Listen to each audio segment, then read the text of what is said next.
This is No Bones About Wrestling. This is very special, near and dear to our hearts. It's time. The time has finally come. The spooky season is here. The sun is barely visible outside. There are some dead leaves on the ground. I see them from here. The spooky season is here. It's time for a watch along of WCW Halloween Havoc. Yay! Yay! So we're starting. We're going to do several of these, unless this goes terribly wrong. We're going to do several of these, and we're going to start with Halloween Havoc 1994. So we're going to get things ready, and we're going to wait a couple minutes and just kind of chit chat, and we're going to wait until about 4:40, I think. Wait until people have had a little time to get here, and then we'll press play and get started. But yeah, basically it's just a watch along. It's me. I'm Asa from No Bones About Wrestling. Below is Kay from No Bones About Wrestling. She is Tony Storm, a brunette Tony Storm with the shoe throwing. I am Coach Ted Lasso. And to my right here is Dylan from Last Week in Wrestling. And he The whistle killed me. The whistle got me. That was it. That's all I needed. He is a clean-shaven Mick Foley. Clean-shaven Mick Foley. Young man Mick Foley. Or you can call me CM Punk. Whichever one I look a little bit more like, it is what it is. But or we can call you what? You can call me CM Punk, I guess. A little because of more the clean-shaven aspect or something. I know I tried to find a wig. I tried to find a beard, but I can't grow facial hair, so that was out naturally. Tried finding a beard, but I couldn't find one. So unfortunately, you got me kind of looking a little more professional than anything. I got a tie on, so I kind of am like Foley with Mankind mixed in Job some aspect. Interview Mick Foley is the action Foley. figure. There you go. Yeah. There you go. I like that one a lot better. Job Interview Mick Foley. But yeah, folks, so this is one of my favorite pay-per-views. Honestly, besides WrestleMania and Starrcade, Halloween Havoc was always it for me. I don't know if you're as old as me, but it used to happen where we would get sent a pay-per-view schedule in the mail every month. Where I lived, we had cable. We grew up, middle class, was lucky enough, and we got cable, and we got mailed every month a pay-per-view schedule with all the movies and all the events and all this shit that was going to be on pay-per-view. And so for the entire month of October, there was always an ad for Halloween Havoc with like a spider about to attack Sting, or like a scorpion, on Big Van Vader's head or some shit like that. And all month, every October, I would always just stare at I never got to order it because, it was like $30 fucking, and my parents weren't going to spend that on it. But I never got to order Halloween Havoc when I was a kid until I got a job and could pay for it myself. But I would always stare at those pay-per-view ads all month and just imagine the spectacle full of wrestling and horror, two of my favorite things mixed together that was going to happen. And so ever since, it's been one of my favorite shows. And I've gone back since then and have seen them all, obviously, to fill in that void that I missed in my childhood. And I can safely say it's aside from WrestleMania, my favorite pay-per-view. And we have one victim now. We have one. So yeah, we're waiting until just around 4:40 and waiting for people to file in, and going to press play then. And of course, after the fact, if you're watching this on a day that's not September 9th, then you can just press play whenever we get there. But so let me ask Dylan, you've never seen this show, right? I've never watched Halloween Havoc. You've never seen any Halloween Havoc? No, I haven't. No, I have not. I was a big WWF fan before I kind of migrated over to WCW and a lot of the other promotions that wrestling is very fortunate enough to give us and everything. So I've heard of it. I have seen and heard many great and crazy moments that have happened in Halloween Havocs. starting back from 89 all the way to recent Halloween Havocs now in the NXT. So I'm honestly, this is more exciting for me to be popping the cherry, I guess you could say, of the Halloween Havoc pay-per-views right here. So it's very exciting. I'm very excited to do it with you guys. I'm a big fan of you guys as well. This is very exciting. I'm very excited. Yeah, it's a good one to start with. It's not the best Halloween Havoc. We're not going to start with the best. That's ridiculous. But it's a good one. It's a good one. The main event is WCW World Champion Hulk Hogan. This is the year that Hulk Hogan switched from WWF to WCW. He came in July and beat Ric Flair for the belt. And now here in October, he's defending the belt against Flair. And they're in a steel cage match. The loser of the match must retire, and the special guest referee is Mr. T. Now, if that's not a fucking main event in any city, in any place, at any time, I don't know what is. Steel cage, loser retires, Mr. T is the ref. What? Hogan versus Flair, the two biggest wrestlers in the history of the United States? Are you fucking kidding me? They're pretty much still in their prime too. This is 94. So they're not like ancient. They're just a little past their prime, just a little bit. So it's pretty good match. You know what's really funny about this Halloween Havoc is this is the year I was born. Oh yeah. So this is the year that I was born. So this Halloween Havoc happened while I was coming into the world, which is very interesting to be watching something that was happening while I was being produced here into planet Earth. And it's wild to say that, but I'm excited. And Mr. T is a special guest, like you were saying. I mean, I don't know what kind of pay-per-view isn't a main event if that's not a main event right there.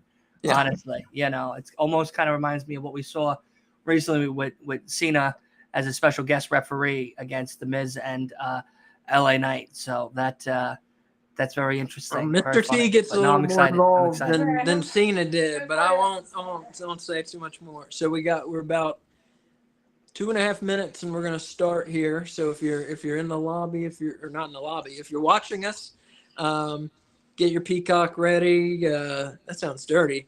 Get your Peacock subscription ready. WCW Halloween Havoc 1994 is what we're watching. Starting in about 2 minutes and 10 seconds from right now. We're going to press start. So we got 8 matches on it. It's a good show. 7 of them, I'd say, 7 of them pretty decent matches. One is but it's the shortest match on the show, fortunately, is the shitty one.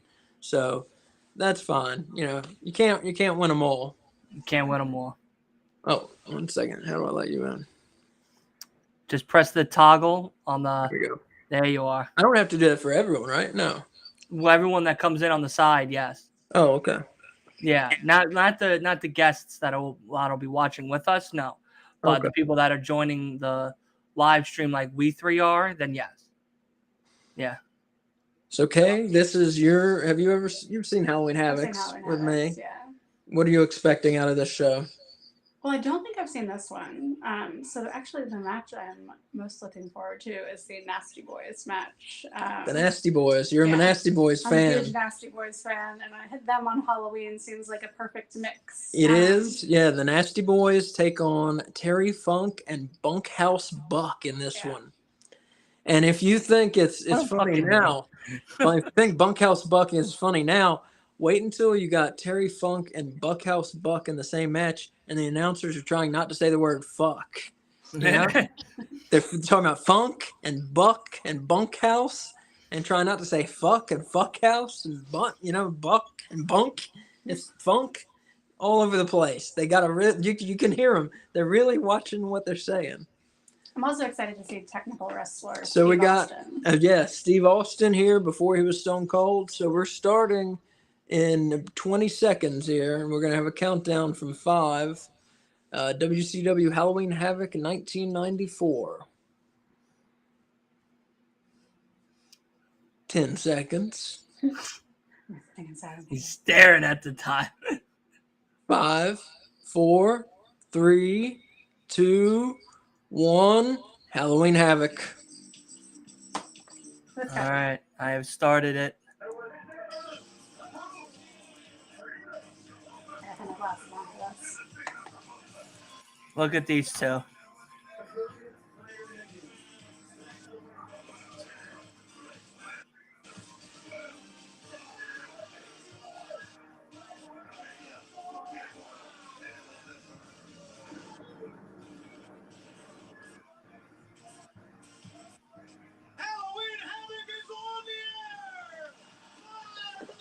The witch going across the moon there. I love it.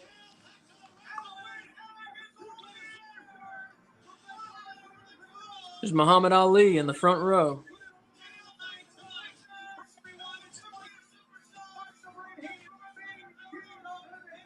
Where are their costumes?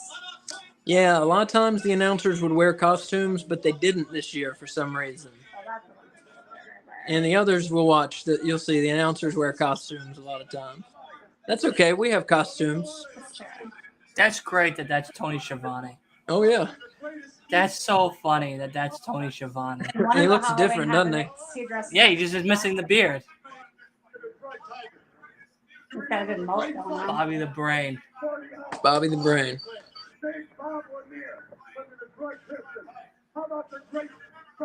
Yeah, Bobby the Brain there in the middle. One of my favorite wrestling personalities of all time. He's such a funny announcer and such a good manager. He's one of my favorite announcers, for sure.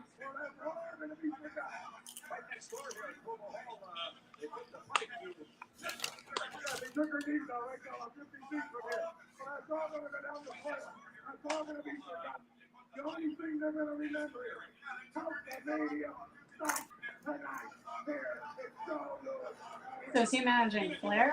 No, he's just announcing. Okay. Yeah, he's just announcing.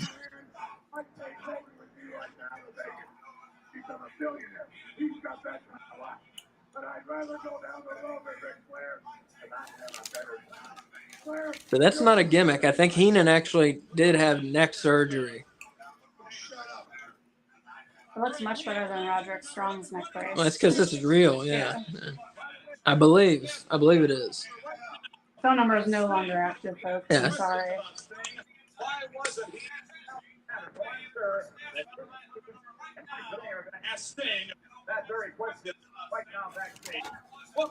Yeah, no Sting on this show. I don't know why. I didn't call the hotline to find out. No Sting. Kind of weird. He was on every WCW show. Was he doing a movie or something? I don't know. I didn't call the hotline. I don't know. I can call the hotline. Is there a way for you to make it so we can see the chat since we don't have a computer? Oh, I don't know. Yeah.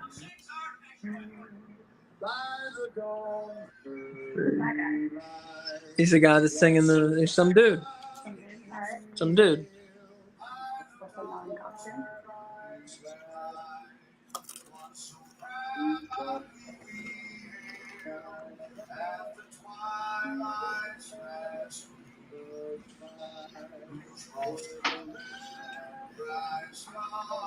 When did they stop singing the national anthem before pay-per-view?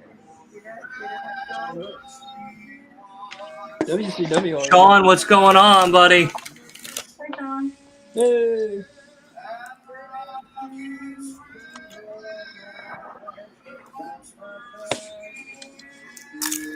I'm glad they stopped doing it. It's a long song.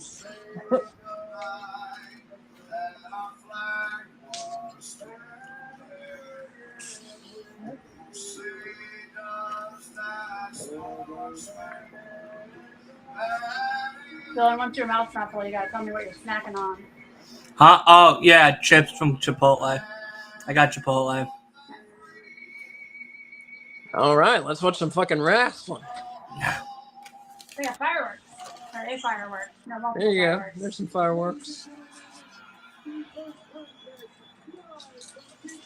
Got a world television title match here. Here comes the Honky Tonk Man. His record was most recently destroyed, right? Yeah, I just wanted to hear his theme here. Wow, he looks the same. Doesn't he?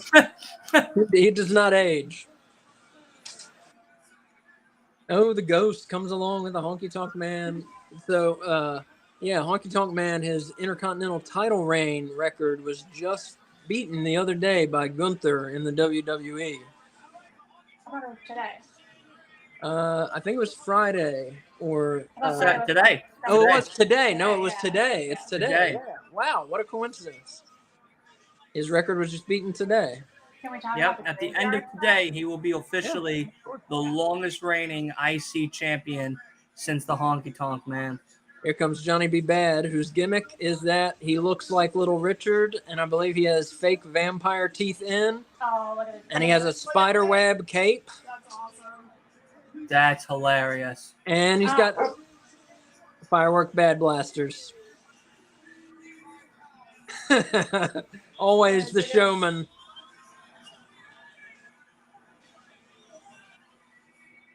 Always the showman, Johnny B. Bad. These vampire teeth look really uncomfortable. Yeah. So the television title matches, the time limit is 10 minutes. So they like to keep them short for TV.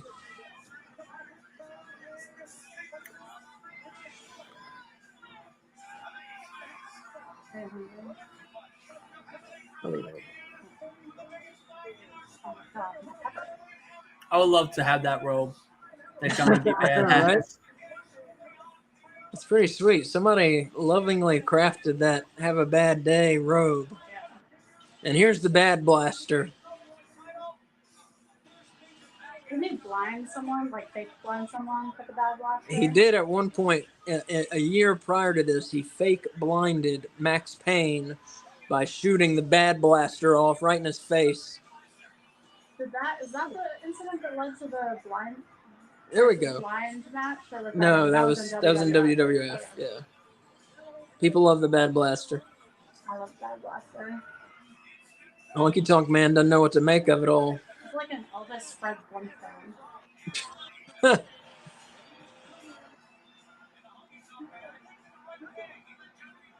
Double bad blaster. Don't you wish? Believe me, that's over with. Honky Tonk Man, the man who uses the.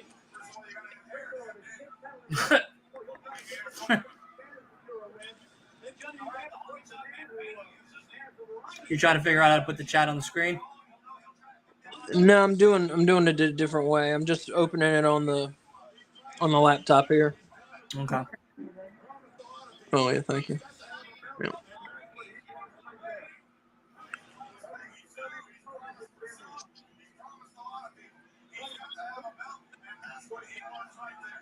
Yeah.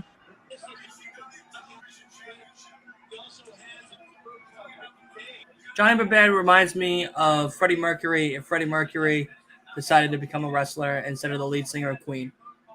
I can see that. He's got the same fashion sense. Excellent Yeah. style. Yeah. And the same sweet mustache.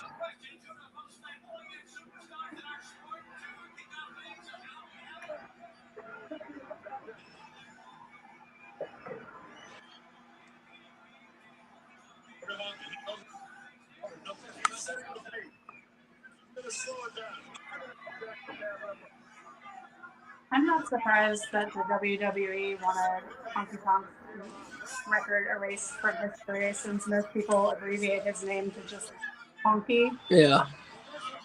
Yeah. He's the Honky Tonk Man.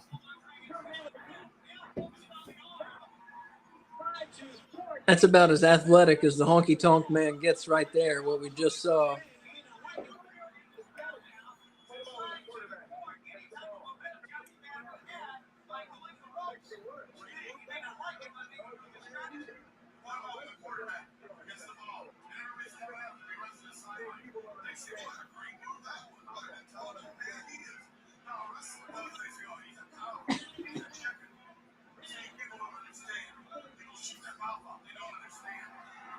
Oh, he's messing up his hair. There we go. Oh, he's messing up the hair. There we go.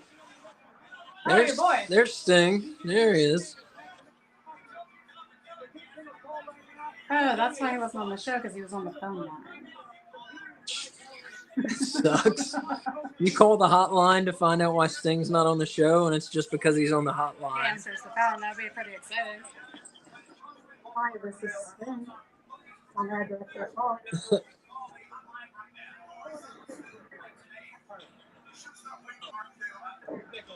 Tell you, I appreciate Johnny B. Bad's cobweb motif with the tights and the knee pads and the cape. Yeah. He's almost the shoe-in for outfit of the night.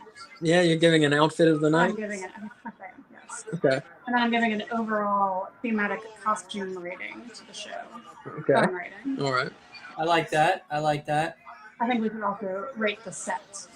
Rate the set. Yeah. It's an okay set. It's not their best and not their worst. So I need them to show it more quickly. They have gravestones with sometimes they'll put real people, sometimes they put funny names on them. They do different things in different years. I like the mausoleum arch Mhm. to the entryway. Well, I guess it's on the side of the entryway. The entryway's in the middle. Yeah. Haven't seen any punk yet. Gonna be some point deduction for that. I think there are some later. I think some come in later.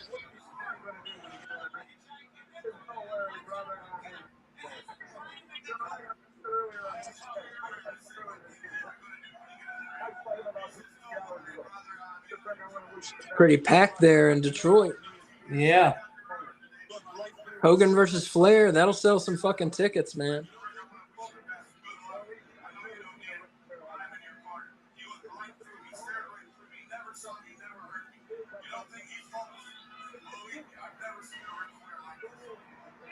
Heartbreak Hotel is tapped on his ass.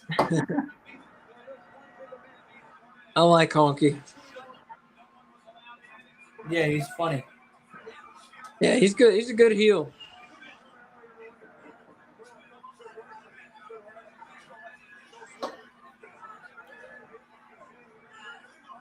Why is Mo coming over there? Is he just watching?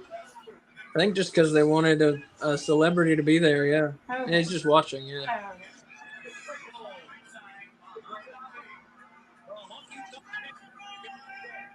The way the note is placed, it almost looks like Heartbreak Hotel Key. You can see that disease is starting to eat away at him. Yeah, poor guy. I feel that's terrible. I mean, talk about people who don't deserve what happened to them. Muhammad Ali, a true American hero, a man who rose to the top of the boxing world, you know, flew by his wits and his fists, and then rather than go to Vietnam against his beliefs, went to fucking prison and lost his belts rather than go against his beliefs, came back out of prison, won the world heavyweight title again. That's a fucking hero. And talk about somebody who doesn't deserve what happened to them. Muhammad Ali, man. He wouldn't put up his fucking arms. Did you watch? You ever watch any of his fights? He would never, ever, ever, ever block his head because they didn't. I guess he never thought he could reach. That people could reach him, but they would just whoop his ass by hitting him in the head. Yeah, I guess he didn't think he was taking too much damage, but yeah. Well, we didn't know what we know now about concussions then. yeah. Oof. I used to love boxing, but it's almost hard to watch now with everything we know about concussions. The UFC is wild. Yeah, I can't watch UFC, man. I hate to. I have to admit it. People will be like, "Oh, you're a pussy." I can't watch it. It's too. I don't know. It's too much for me, man.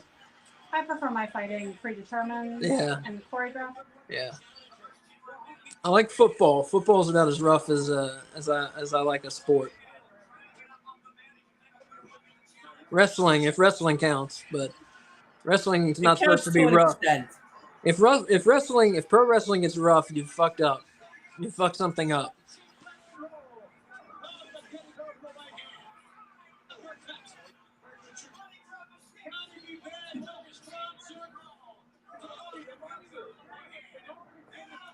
Almost hit him with the shake, rattle, and roll. Mm-hmm. Yeah, Johnny B. Well, speaking of boxers, Johnny B. Bad actually used to be a boxer before he was a wrestler. Yeah, he has that body for it. Mm. No, he's good, man. He gets dissed a lot. Johnny B. Bad, Mark Merrow, but he's good. I always enjoyed him. He's no like technical wizard, you know. He's not, you know, he's no Bryan Danielson or anything, but he's Right. a fun wrestler. I like him. They got 3 minutes. 3 minutes left.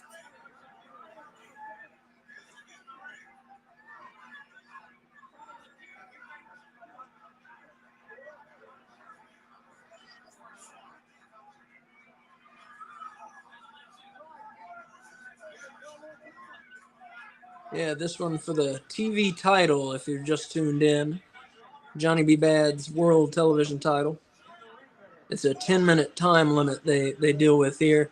They like to keep the matches short for TV, hence the name TV title, which I always used to like. It made for fast-paced matches, unless the Honky Tonk Man was in it.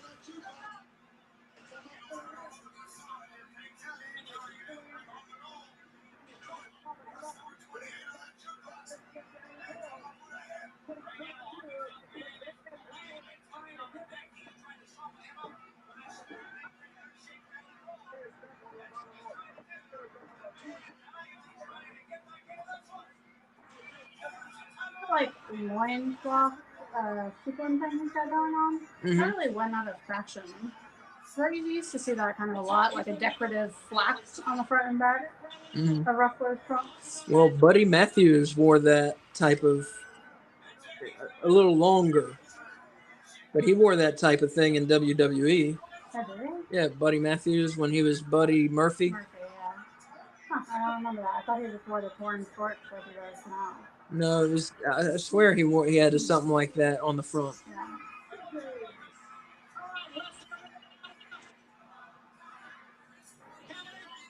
The kiss that don't miss. He's getting ready. That is finisher? Yeah. Does he sing at any point? Either of them, but doesn't have kind of musical gimmick. Honky does. Johnny B. Bad does not sing. You gotta speak up.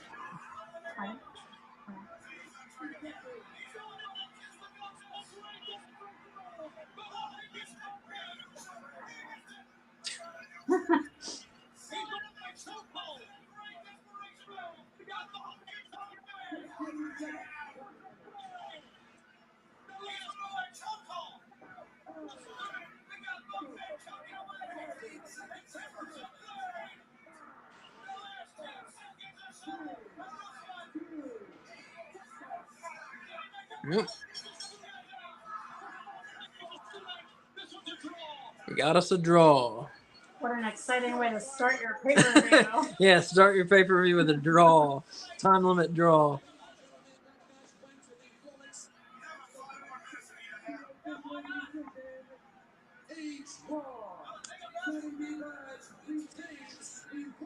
Who doesn't want to start their pay-per-view with a booing?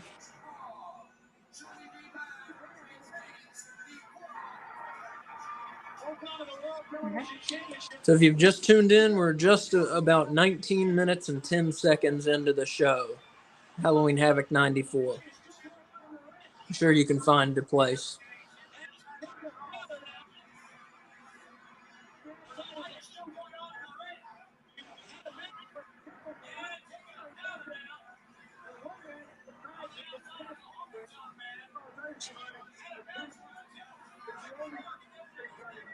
So yeah, we got a draw for the Got a World draw, Television baby. title.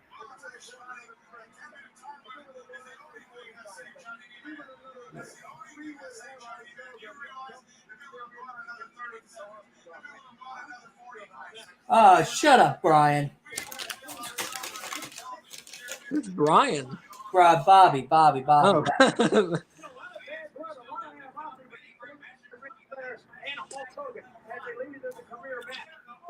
Brian Brain. Close enough. I knew who he was talking about as soon as he said Brian. Oh, I don't. So this is back in August of 94 here. Yeah, I was just born in May. I was 3 months old at this time. Jesus.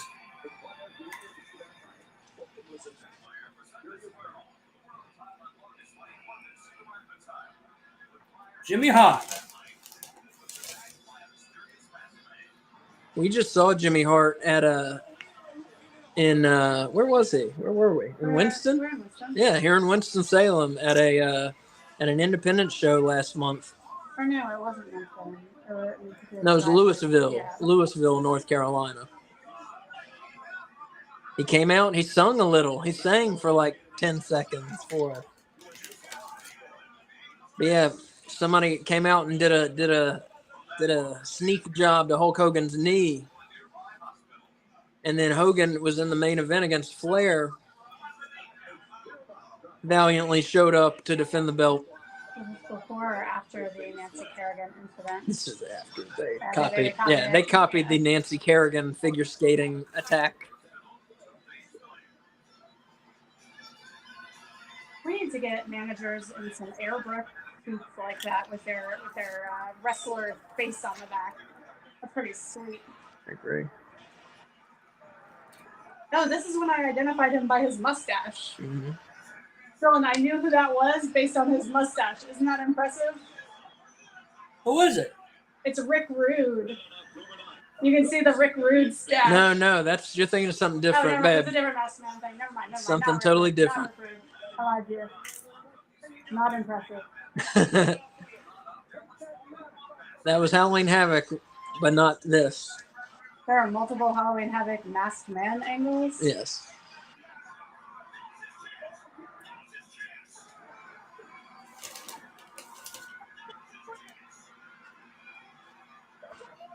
Look at Ric Flair. He's losing his shit. We became obsessed with getting his belt back from Hogan.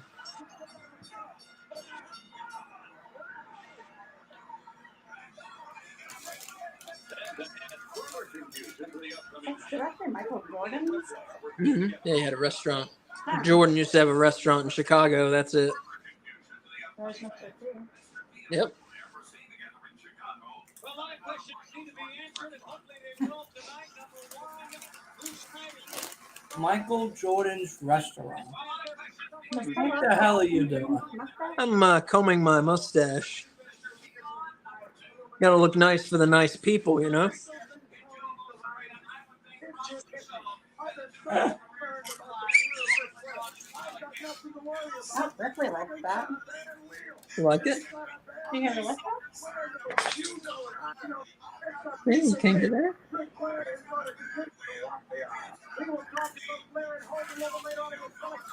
So, Dylan, do you know who wins the main event? I think I do. But I don't want to ruin it. Yeah, All right. don't ruin it because I don't. Don't know. ruin it then.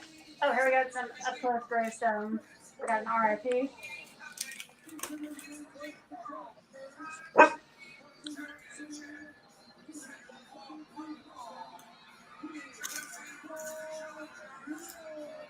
Paul Roma there on the left from your neck of the From woods. Four Horsemen, right? Do you know a lot of these guys, Dylan?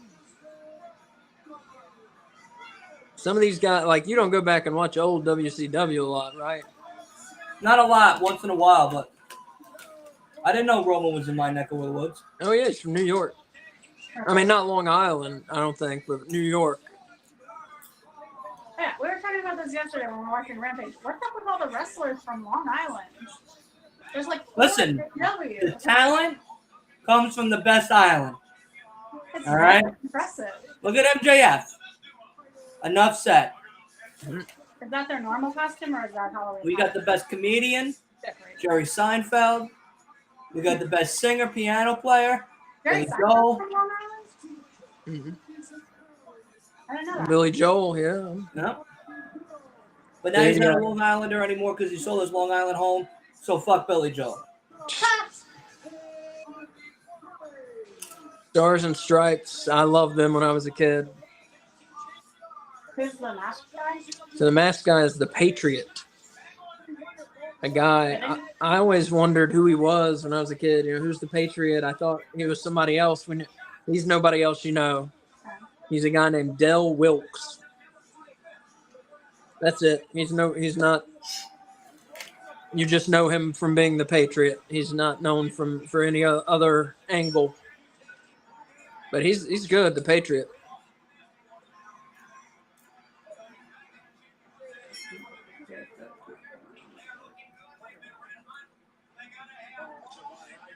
No.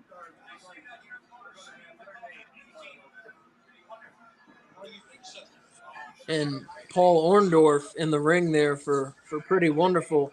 He main evented WrestleMania 1. He was in the main event. It was Hogan and Mr. T versus Orndorff and Piper. Right. That I knew. And Orndorff was one of the, when WCW started picking up older guys, Orndorff came along. Orndorff, Hogan, Earthquake, Nasty Boys. Hogan brought a bunch of his buddies with him. Randy Savage eventually.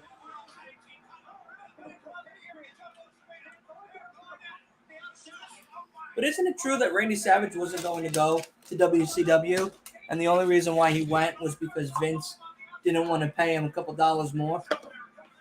Well, Vince had stopped Savage from active wrestling. Like, he would only let Savage wrestle a couple times a year. He told Savage he was too old.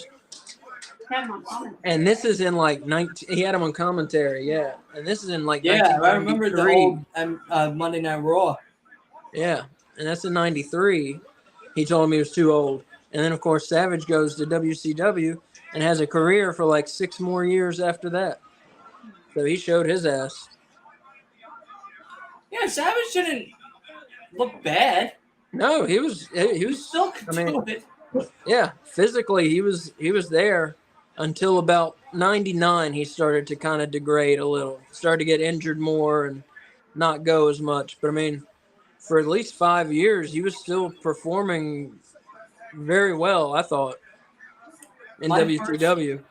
My first introduction to Macho Man Randy Savage is a funny one. It's from the Tobey Maguire Spider-Man movie when he's in there in the cell.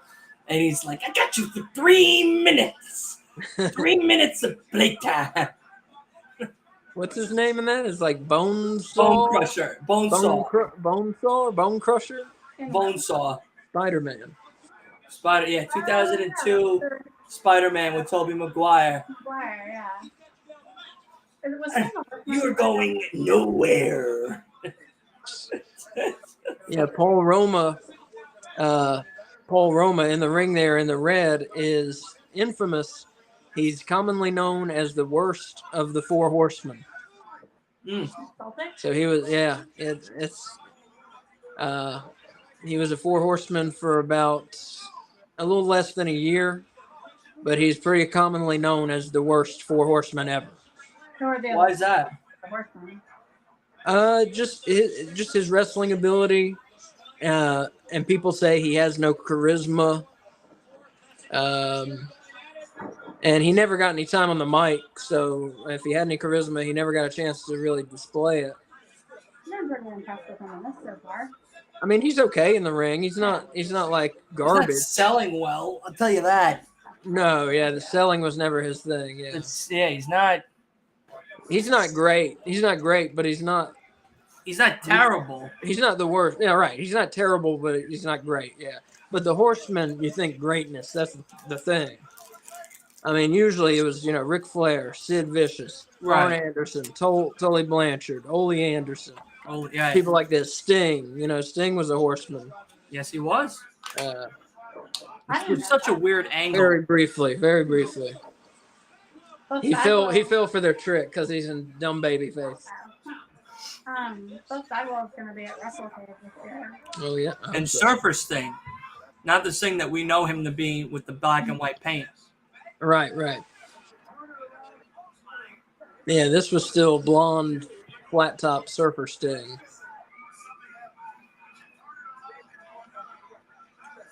I don't know how I saw Sting when I was a kid because, I didn't watch wrestling.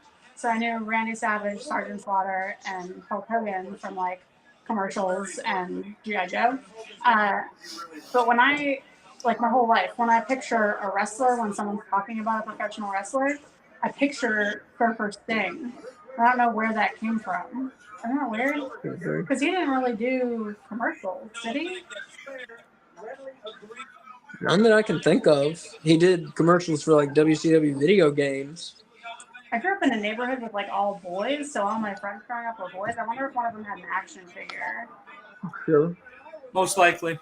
Yeah. Sting was cool. He was always thought I was very cool. Yeah.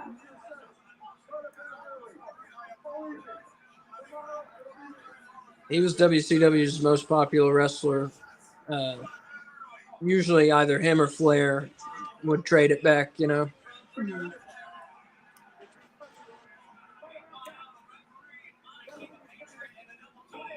Man, Marcus Alexander Bagwell in there, of course, eventually became Buff Bagwell. And has recently had some trouble with sobriety and the police, and it's unfortunate. And hopefully he can get his life together and get straight. Yeah, I didn't realize that. yeah. I think he got arrested recently. His mom was ill, wasn't she? I think she passed away. Passed away. Wonder if those are connected. I think so. I'm not sure, but yeah, he's had problems with sobriety, so hopefully stays or can get well and stay well. But I met him, Marcus Alexander Bagwell. I met him at an independent show once and talked to him for like 10 minutes. He's a nice guy. I mean, I bet I bought a DVD, so He signed it. he signed it. Yeah, and he was a nice guy. Nice to me.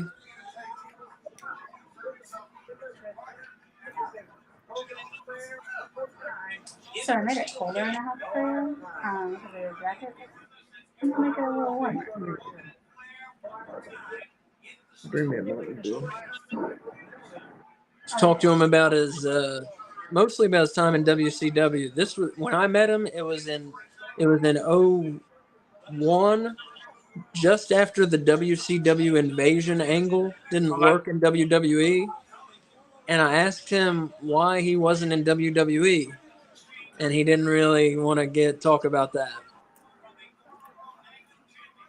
Which it wasn't any of my business, really. So No, but I can't mean, blame him. yeah. Just as a fan, I wanted to know, you know. I was like, what gives, man? I was like, you're young, you know, you're talented. I don't get why they didn't keep you. And he didn't want to talk about it. My understanding is he acted like a fucking asshole to everybody in the back. Because he thought he was going to be kind of picked to be a key guy, so he started acting Like a key guy. like a key guy. Yeah, We've had our fair share throughout the years and eras of wrestling where a lot of people thought that about themselves.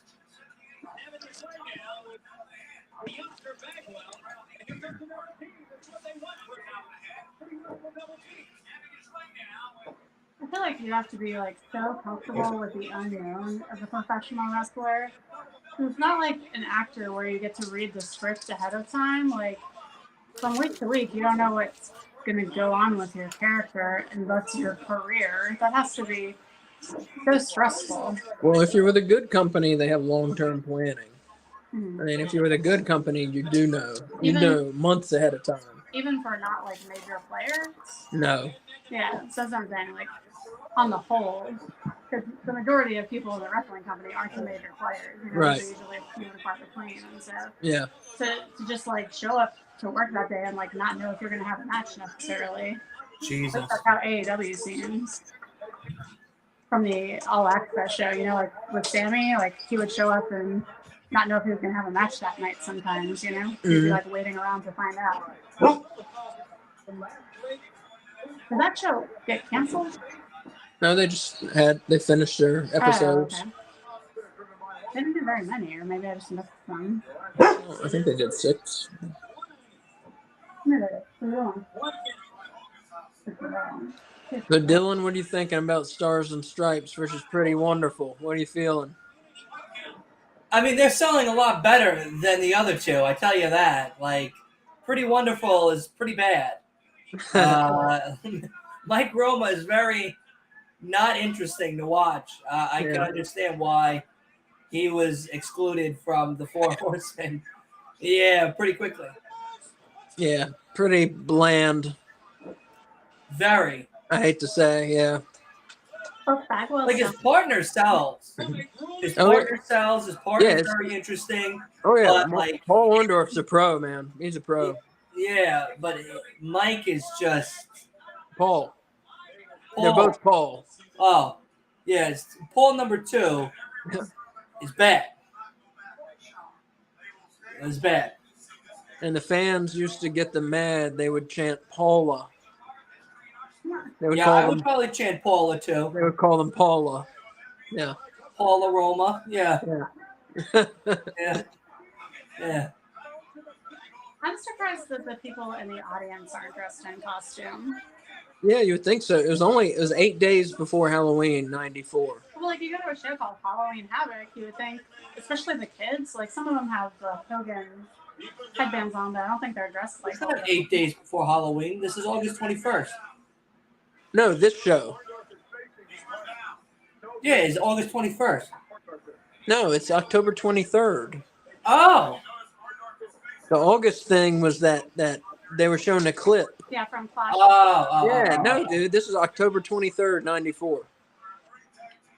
Yeah, most people would not be into it if you did a Halloween thing in August, Yeah. except for like us. Yeah. Yeah, I would be there. I was 4 months old when this was happening. That's So this was crazy. this was Dylan's first Halloween. Aw. Stars Yeah. and Stripes versus Pretty Wonderful. Pretty bad. Pretty bad first Halloween, I tell you that. So you prefer the TV title match to this one? Yeah. That definitely had a lot more flair I to hear you. that than anything else. It's a little slow. I mean, the tag match is cool. Stars and Stripes was very good. Yeah, But they're good. Paul's partner is selling better than Paulina over there. You know, it is rough The to face watch him. hasn't been in very much. No, he's there for the hot tag. Yeah. Marcus Alexander Bagwell is there to suffer. The Patriot is there for the super hot tag. That's like the Acclaimed. Yeah, And the Patriot is very talented. yeah. Oh yeah. I'm shocked they didn't. Now, my question to you is, because you would know this more than I would. Did they ever give him a singles run? He got a singles run in the WWF. Actually, he went to WWF in the mid '90s. Now, did he face the Blue Blazer? No, Was he? Because that would have been He- interesting. he is kind of reminiscent of the Blue Blazer, isn't he? Was he Yes. masked? Yes, he was masked. Yep. Is he really? But- okay? Is that why they kept the mask on? Mm-hmm. Blue Blazer, of course, being Owen Hart. Yeah. Yeah.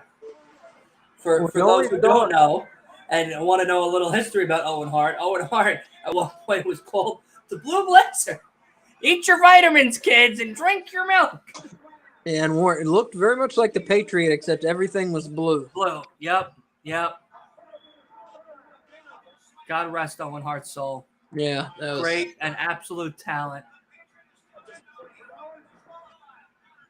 Yeah, one of the best, one of my favorites. That was terrible when that Yeah. happened. Him and his brother, him and Brett's match was very good. Mm-hmm. That was a very good match, especially when they were in the dungeon. They had the dungeon match with I think it was Owen Hart and Blackman, right? Owen Hart and was it Blackman or Shamrock? Maybe it was Shamrock. All right, I missed the finish. What just happened? Pretty Wonderful won the tag titles. Pretty Wonderful won the tag, Yeah, which is pretty bad. Pretty Yeah, bad decision there. they should have Eric kept him Bischoff. on. They should have kept him on Yeah. Stars and Stripes. Yeah, But we know as we've watched as we've gotten older, we realize why they make these unfortunately foolish decisions. Hopefully fans will gravitate to Pretty Wonderful, even though Paulina is a bad seller. yeah. And maybe, with the title now, he'll be a better seller. But a lot of the time, the people that don't sell and aren't really, a team player is because of the ego. Oh yeah. You know, Ego. and that's really, And that's what hurt. That's what stints their growth and career is that ego. I tell you, Yeah. it's a killer. He's very muscular. Like he's almost like a horse, where you can feel like the ripples in his muscles. Yeah, I think it's safe to say he was on the juice. I don't think I'm going out on a limb to guess. No, I don't think so either. Oh, there he is. Here we go. Boy. Now, the girl looks so familiar. I know the name, but I can't say it. Sensational. Well, here she was sensuous, Sherry. But Sherry. usually she was Right. sensational Sherry. Right. Sensational Sherry. He spilt something on his feather. You want to know something very interesting about Ric Flair's robe? All So right. one of his very famous robes was bought by a fan. And WWE does the treasure thing with Mick Foley and everybody. So they went to the guy's house to get one of Ric Flair's famous robes. I think it was that one, or maybe it was the gold one or a red one that he wore like a lot during his either WCW or WWE era. The guy wanted $20,000. It's reasonable. Robe. It's And reasonable. they didn't buy it. They wouldn't buy it. Foley was like, look, it's a little too hot. And Foley's a nice guy. So he's like, yo, listen, I understand why you said the price, this, that, and the third. There's a lot of history, this, that, and the third. And he's like, what about 17 and change and, season tickets for every time they come to, this state or whatnot. And the guy goes, no, 20 grand. Did Foley talk about that on his pod, or was that on the actual episode of An episode? No, this was a A&E episode. Yeah, it might have actually been more. To be very honest with you, I might be mistaken. It. I could have been maybe 30 grand off. He wanted an exuberant amount of money. I'll put it to you that way. And when I heard it, I go, get the fuck out of here. You can keep the robe. I would have told him, you can keep the robe, buddy. Have a great day. Good for you that you got it. You know what I mean? But yeah, no, man, it's crazy. Some of the items that they buy is nuts. Like they had one of the ones that I saw a month ago was the Yokozuna. Yeah, Yokozuna. I saw that. Yeah, they had the robe that he wore for the Caesar's Palace WrestleMania. WrestleMania 9. Yeah, and got it. But the guy wanted a ridiculous number for it. I mean, ridiculous number. And I think it was either Top Dollar or it was Lita. I think it was in the episode. Maybe it was Foley. And they were like, well, what if we gave you such and such as well? Or maybe we trade with you for something else. And the guy took it. He took tickets to a show for a couple of shows and everything. And Rikishi was with him. So Rikishi was like, oh, come on. This is a family heirloom almost. Mm-hmm. Making the guy feel really bad about the damn thing. I would have looked him right in the face, Rikishi, and be like, you're going to have to give me that stink face because I tell you right now, you ain't getting it unless I'm getting that money, baby. That ain't happening, baby. It's like Pawn Stars, but WWE stuff? Yeah. That sounds awesome. I haven't seen this show, but it sounds like something I would it's on A&E, the channel A&E, and it's called WWE Treasures. Do they put the old episodes on Peacock, or is it only on A&E? I think it's only on A&E. Okay. But I tell you now, it is so worth it. Mm-hmm. The things that they find, like Kane's original mask, Undertaker a robe, the Rikishi, the Yokozuna, Flair robe. They had what was a really, really nice thing. The guy was really cool. It was Dominic Mysterio and Lita. And the guy had Eddie Guerrero's lowrider. Wow. And I forgot which version of the lowrider it was, but it was either when he was the U.S. champion or he was the undisputed champion in 06, 07. And Dominic was telling the guy, I remember when Eddie used to take me in this car and we would drive to McDonald's or just drive around in it and everything. Like, it brings back a lot of memories. So the guy was really kind, and he gave them what they were asking for. And then they also threw him like a whole bunch of like tickets and some other like cool stuff. That's cool. But he was like, look, the only way we're going to get this is Dominic to the guy. As long as, we'll buy it. As long as we're selling the dice with it too. Because he had the big 2 cube dice in the rear view mirror. And yeah. So, are they opening a museum? Is that why they're collecting all this stuff? Yeah. I guess, or they just keep it all in the warehouse. I don't know. I hope they open a museum. I would drive, because if it's in Connecticut, it's 2 hours. Like, that's not that big of a deal. It's a boat ride. Yeah. But I would 100% go at least once a year to go look at this. Have like an actual like Hall of Fame wing where you like.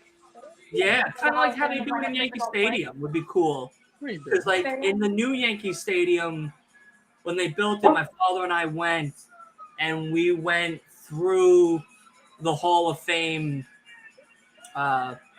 thing, where we saw like all the pent up things of all the players, the old uniforms and stuff, and it's crazy. But So who do we have here? So this is probably the worst match on the show. Yeah, this is Dave Sullivan, whose gimmick is that he is a mentally deficient Hulk Hogan fan. Yeah. And then his brother, Kevin Sullivan, who is mean and is trying to bring him to his senses and tell him that Hulkamania doesn't mean anything and he shouldn't love Hogan and Hogan sucks and this and that and the other. It's a great bathrobe. Yeah. It's a great I bathrobe. wonder if the same person that made Jimmy Hart bracket made that robe. That looks like it. I think so. Look, he didn't even rip the shirt off correctly. The shirt's already pre-cut to be ripped. Yeah. So. But yeah, this is the worst show. So if anyone needs to use the restroom or anything, this is the worst match of the show. I would...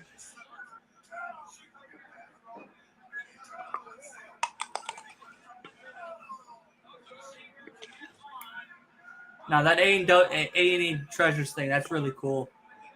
I haven't seen it. I gotta check it out. Oh, it's so worth it. They like Foley went with Noelle, his daughter, and they had in the warehouse the original cell that he was thrown off of.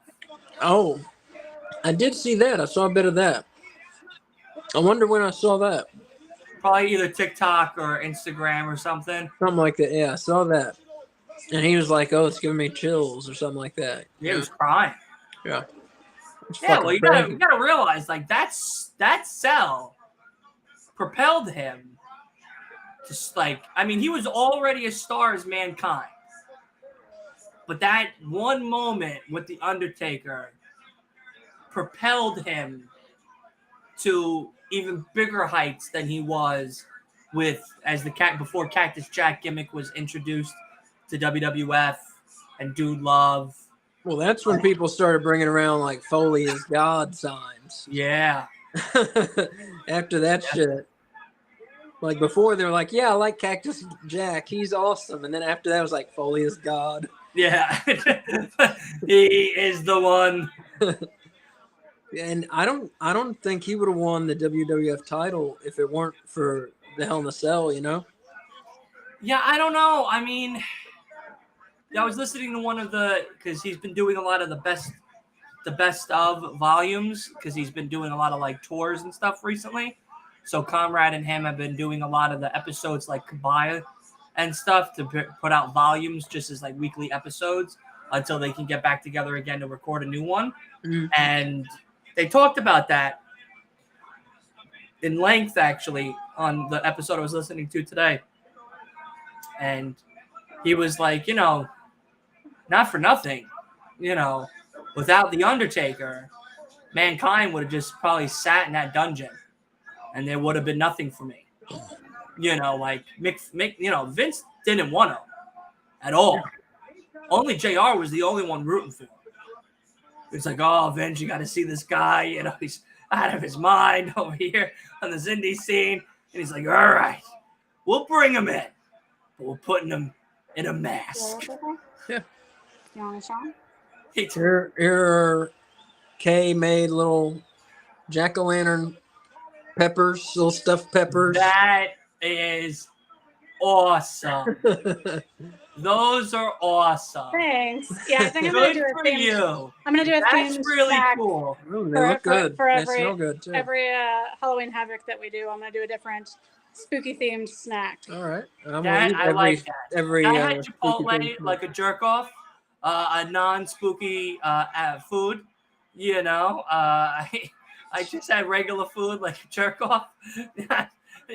You know, so You could have but put no, like, Chipotle chips on your teeth and said you were a vampire.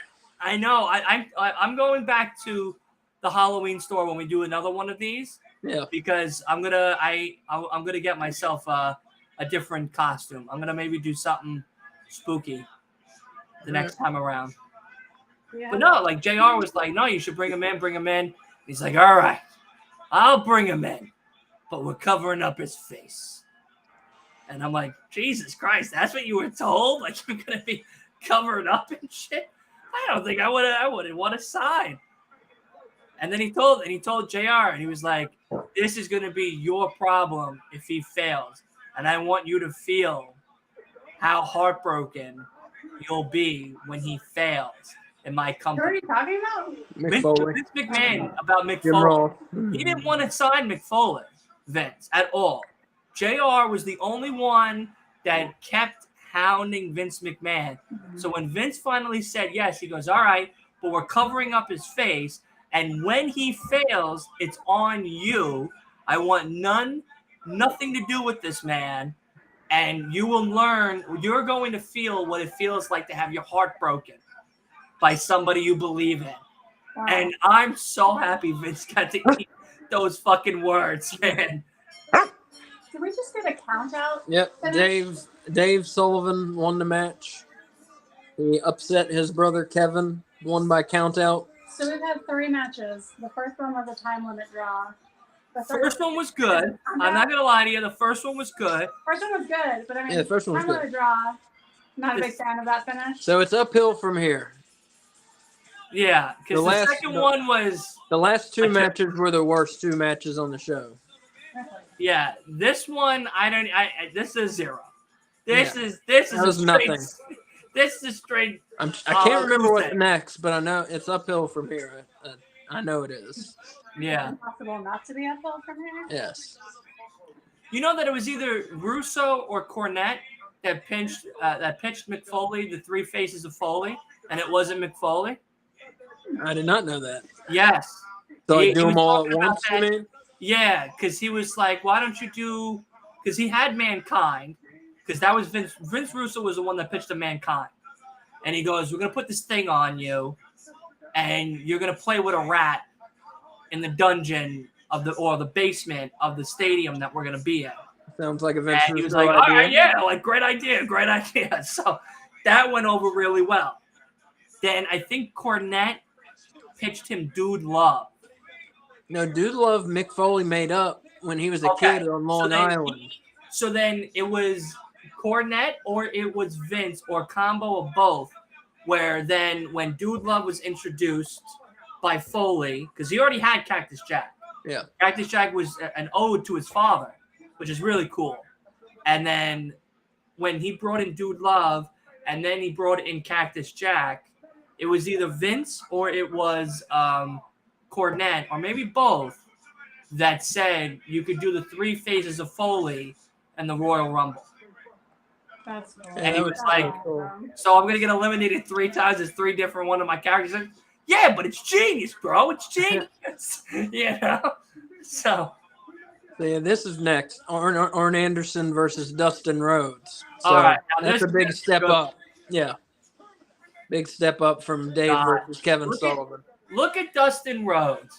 Dustin He Rhodes. looks look at Dusty or Dustin? Dustin. Dustin, yeah, Gold Dust. Yeah. Yeah. Still going. Oh, when you told us what matches were on the card, I thought you were talking about Dusty Rhodes. No, Dustin. Dustin. Yeah. Arn Anderson versus Dustin. That's when he turned on him. You don't like what? I said I love Arn Anderson. Oh, I thought you. Okay. That's Bunkhouse Buck and the white in there. That was him. There he is, holding his arm down. That's Bunkhouse Buck. Is the Colonel their manager? The Colonel is their manager. They had what is up with not having managers now? I loved it. I love Like, managers. I Yeah. love them. They play such an important role in all the storylines. Like AEW has some, but like WWE doesn't have like any managers. Yeah, I don't know. I love managers. Well, they had Paul Heyman. They got Heyman. Yeah. But They that's had Paul Bearer, it. What? Undertaker. But No, now, I'm talking about now. Heyman. Now, That's it. the Right. best manager currently right now And is Prince Nana. oh, All right? Oh yeah. Prince I'm talking about- Nana Yeah. is 100% the best manager currently. AEW has good managers. I'm just saying. The like, WWE best one running. WWE has like two, right? MVP and Look, that's Terry Funk in the corner. Holy shit. And that's his brother, right? On the other side of him? That's Terry on the left, and that was his brother on the right. I didn't see. Oh, Sorry. yeah, that was Terry. That was Terry on the left. I know that. But I think on the right was his brother. who is that? I'm not sure. That's Ming. Colonel Parker and Ming. Ooh, look at that good Halloween sign. Yeah, this match ought to be good. Mm-hmm. Yeah, we got this. We got Hacksaw Jim Duggan versus Steve Austin. That one I'm excited for. We got the world title match. We got the Nasty Boys versus Funk and Buck. Yeah, See how hard it yeah, is to yeah. do? And then one more that I'm forgetting. Look at those hands. Flair and Hogan. No, I named that one. That's the world title. There's Really? one more. He has assless Now- chops on. Asa, let me ask you a question here. Yeah. Dustin Rhodes, he's had a lot of gimmicks. Mm-hmm. A lot of gimmicks. Would you say Goldust was probably the best one out of them all? Definitely, yeah. Yeah. Yeah. I I mean, hated those Goldust. You hated Goldust? I hated Goldust. Which version of Goldust did you hate? Like the super Early- gay one? Early WWF He was Goldust. He was a creep. He was like a With the rapey. blonde wig and come out with the girl. And he did, yeah, that shit. No.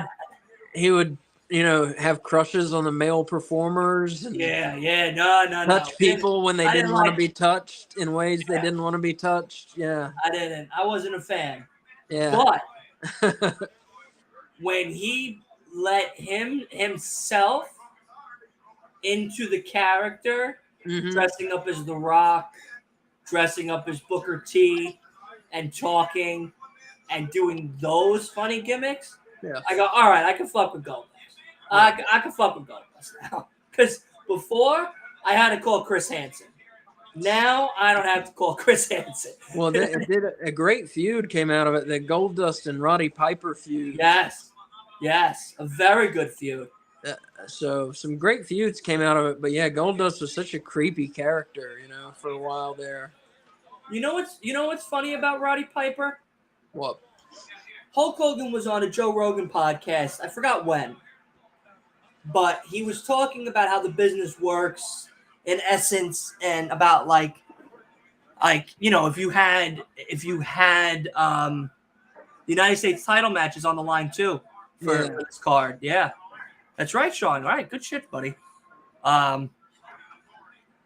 Hogan was talking about how like sometimes it was easier to get like Hogan to have the belt because he'd have like a movie coming or something like that. So he wanted to promote the movie when he came back, give him the belt and stuff like that. But Piper would never, ever let Hogan win a match ever against him because he, in Hogan's eyes, he said that he was more of a wrestler than a businessman.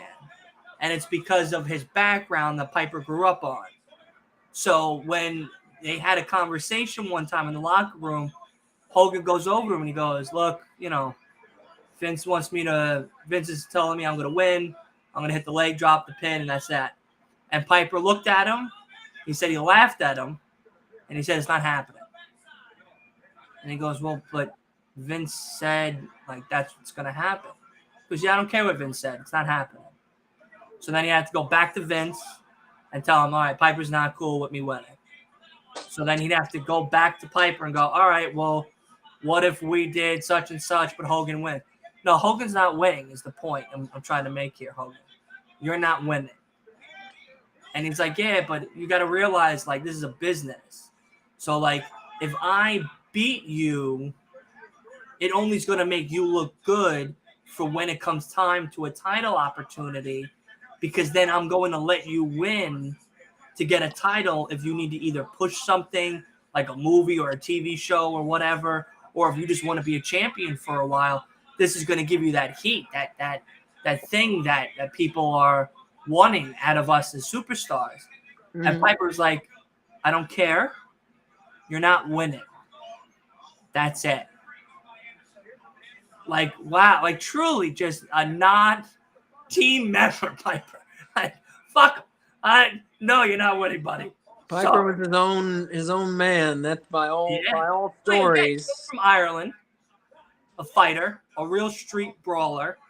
You fight, you win. If you lose in a fight, you lose. That was Piper's mentality in a sense. Yeah. And because of that, he brought that ego to the business. Hi, Ripley. Oh, Ripley made her debut on the Ripley, everybody. Wrestling Pod. Ripley is not in costume, but that's okay. She's a dog. Oh, we got her Halloween shirt on. She has a Halloween shirt. Now, do you guys have doggy costumes for Ripley? We have one shirt. Yeah, we just got it like last month or something. If I knew we were going to be this broke, I wouldn't have spent money on a dog shirt. I tell you that much. She loves it. No, actually, you can't tell if she likes it or not. Yeah, I don't know. If German, right? German Shepherd? Yeah. Okay. She doesn't like pull at it, so I don't think she dislikes it, but I don't think she cares either. She's not like, ooh, my shirt. Yeah. Pretty good girl. There we go. Dustin Rhodes and Double A. Dustin's a real technical wrestler. He got that from his father. Yeah, Dustin was always good. Won the U.S. title. Won the U.S. title. Never won the world title. Had chances at the world title. Never won a world title.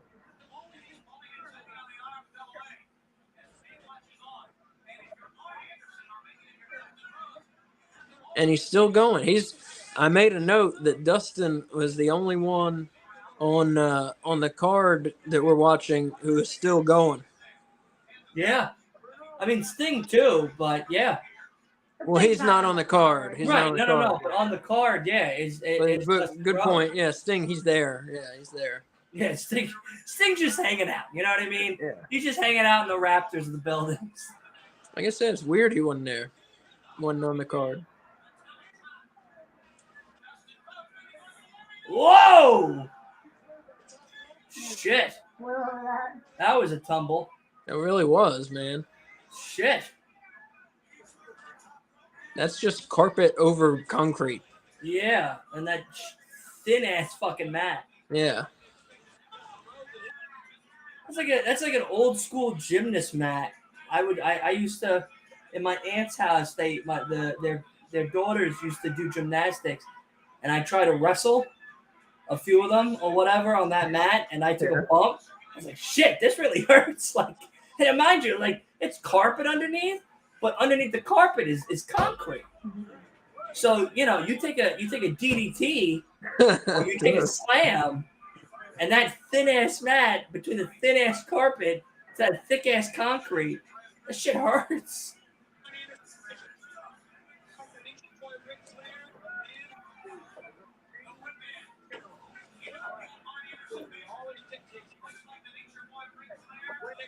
Dustin looks so much like his father, though.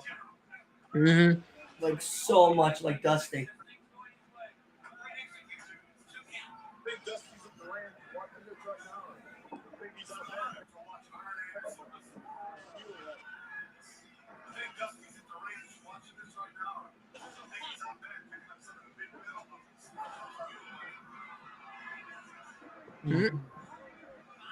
Shit. Yep, under the rope, right in the throat. Beautiful recover. And something to keep in mind at this point, it made me think of it when Dustin went over the ropes a minute ago. In WCW, if you got thrown over the ropes, if you threw, let me try and say it right. If you throw a wrestler over the ropes, it's a disqualification on you. If you throw someone over the top rope, you're disqualified. That's interesting. I did not know that. Yeah, isn't that dumb?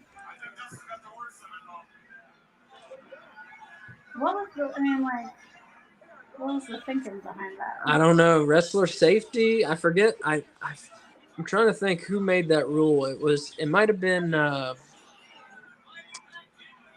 Bill Watts who made the rule, and it just stayed in effect, and nobody changed it. But yeah, that was WCW. You throw somebody, and I never heard any other wrestling company except Never. WCW. You throw somebody over the top rope, you're disqualified.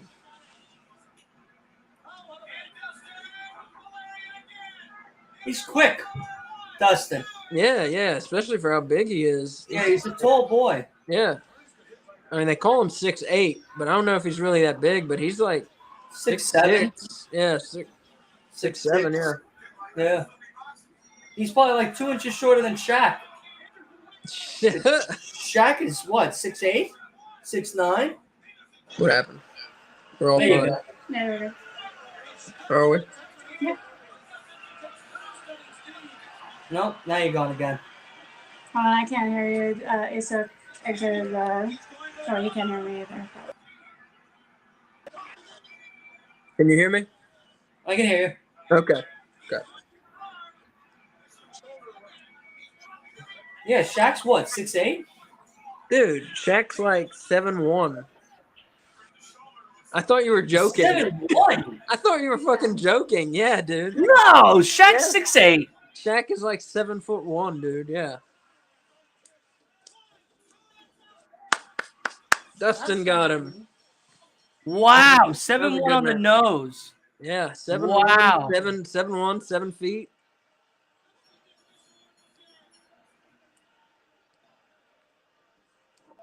That was a good match. I told you it was uphill.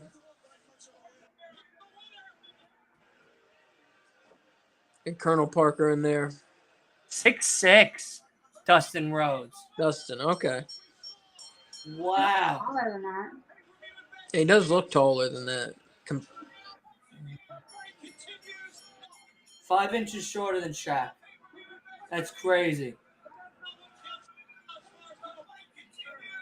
Yeah, I used to be able to tell you, man. When I was a kid, I could tell you any basketball player. If it was 1993, I could tell you their fucking height, what team they were on, their shooting percentage, all that shit. I used to work at Universal Studios in Florida, and like in the city walk that you walk to get to the theme park, there was an NBA restaurant, and outside they had these like bronze basketballs, and like each one had a handprint of a different basketball player in it, and my entire hand fit in the palm of Shaq's hand. Yeah, I believe that. Yeah. There's the That's Hulkster. crazy. There's the Hulkster, baby. Well, let me tell you something here, brother. And besides Jimmy Hart, who said Jimmy Hart, and that's Brutus Beefcake. Oh, okay. Didn't recognize him without the scissors. Yeah, here he's known as Brother Brutus. Not Brutus Beefcake. Tomorrow's going to be a new era. Well, you know what we need to talk about last night? You know, I actually fought Hulk Hogan. I liked the pasta gimmick that Hogan did.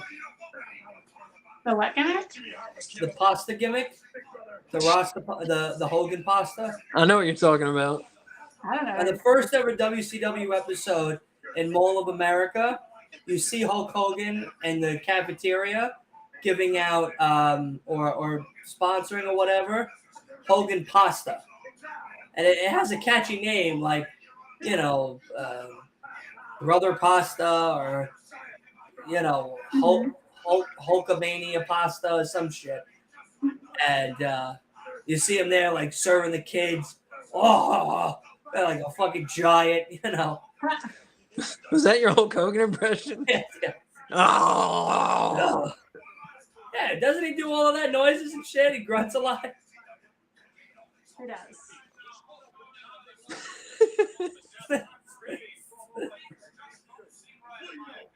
Will you know something, Dylan? He Yeah. Well, let me tell you something here, brother. There you go.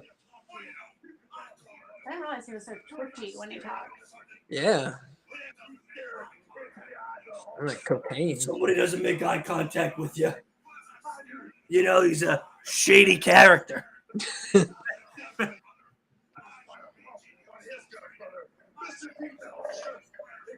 My favorite journalist of wrestling has to be Mean Gene. Oh yeah. It's the facial expressions for Mean Gene that made the interviews even better. Like, look at him; he's so invested in the Hogan story, nodding. Yeah, the eye movement when things go awry in the conversation. Mm-hmm. He's funny too. Like, He is has very a funny. Oh, he's great. Humor. Oh yeah. Look at him; he's getting a little tired now. Yeah. Gene Okerlund, I believe, was in the AWA, and Eric Bischoff got him from the, or McMahon got him from the AWA. I mean, and then Bischoff got him from McMahon. What's the You don't have to worry about the pressure, brother. AWA was a company based out of like the Midwest in the 80s. Where does it stand for there? American Wrestling Association. It was probably like the third biggest for a little bit. Second biggest, maybe, for a little bit. Yeah. You don't hear about it a lot. Hulk Hogan was big in it before he was big in WWF. But yeah, you don't hear about it much anymore. That's where Mr. Perfect was big there. Yep. That's Kurt Hennig. I don't detect any confidence in Hogan's voice. I detect a man scared. Trying to blame Mr. T. He's going to be in a cage. Trying to have eye contact. So I can make an excuses. Look at the fucking headsets that they had. That shit can pick up a radio station 20 yards away. That shit right there. Those things are teleporting Neuralinks to the fucking aliens out there.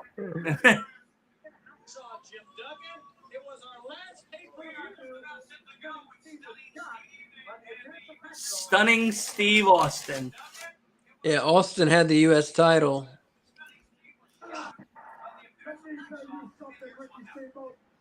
I don't have to tell the world you're one of the greatest champions ever step foot in the ring. Let me tell you something right now. You really don't God, he looks so weird with gold hair.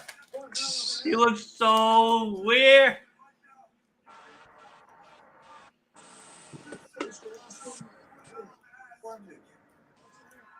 As I am the champion, watch the hands. You are wrestling tonight. You are defending the title tonight. That's the WCW commissioner, Nick Watch the hands Bockwinkel. on the champion. He almost reminds me of LA Knight.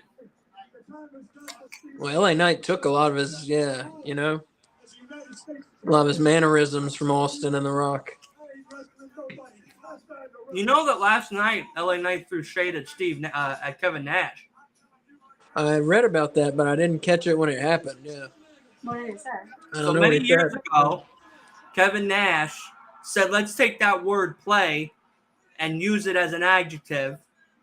When it's not an adjective, the word play is a verb.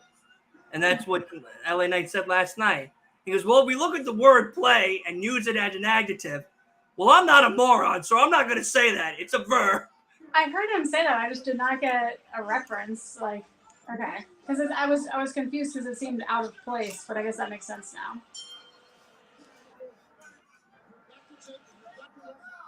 If I was a moron, I'd use this word play as an adjective. But I'm not a moron, so I'm not going to use it as an adjective. Yeah, this was at Fall Brawl. They started the match, and Duggan won the U.S. title in like 7 seconds or something from Austin. Duggan was another of Hogan's friends he brought from WWF.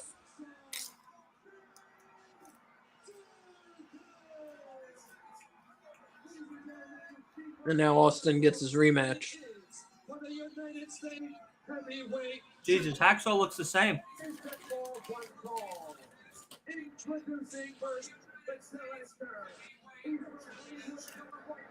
Crockett. Yeah, yeah. It wasn't a ghost that time. Did you see it was Rocket like Productions. pumpkin? That's it, yeah. Yeah, they had Crockett on the pumpkins, yeah. Oh, no. Jim Crockett okay, Promotions. okay. I'll be right back. All right.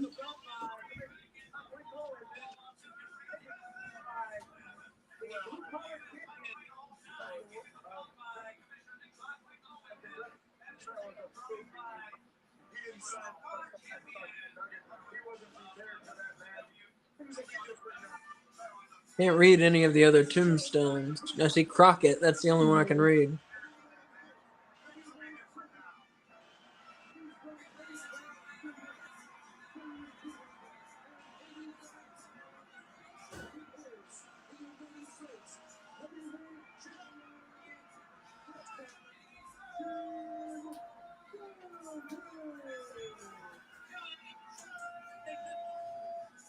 Oh! You gonna do it, Robin?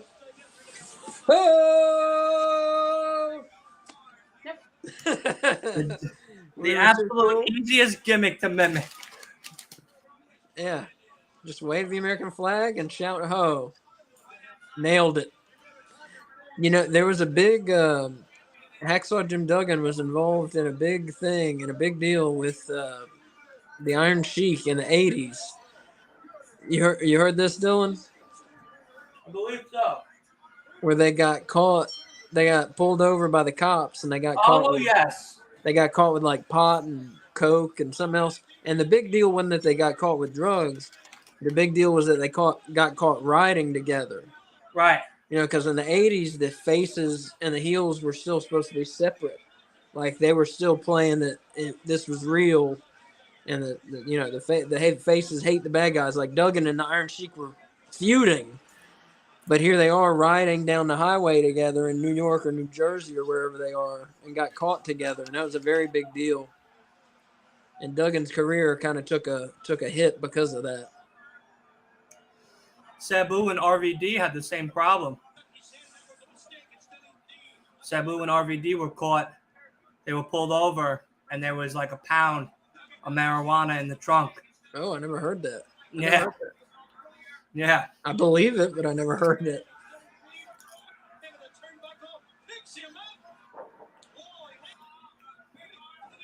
So yeah, this match, I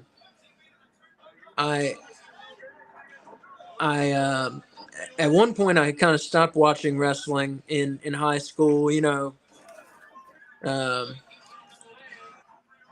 or in middle school, early high school, I stopped watching wrestling, and then a friend of mine got me back into it in high school and told me, dude, this is in like 1998. He told me, dude, it's awesome. He said WCW and WWF, they both have shows every Monday, and both shows are great. And you got to catch both of them. And he told me and I said, who's the world champion in WWF? He said Stone Cold Steve Austin. I said, Steve Austin. I said, Steve Austin is a world champion. Stunning Steve? I said, Stunning Steve. That's what I said. I said, the Hollywood Blonde, Steve Austin. He said, Hollywood Blonde. He said, he's bald. He's got a bald head. I said, Stunning Steve is bald. That was the conversation we had. Stunning Steve is bald. I was like, I got to see this shit. And that's what led me to watching wrestling again. I was like, bald Stunning Steve is the world champion. I have fucking got to see this. And then I tuned in on the night when Stone Cold was going to fight Mr. McMahon, but said he'd fight him with one hand tied behind his back. And that was the night I tuned in and started watching wrestling again.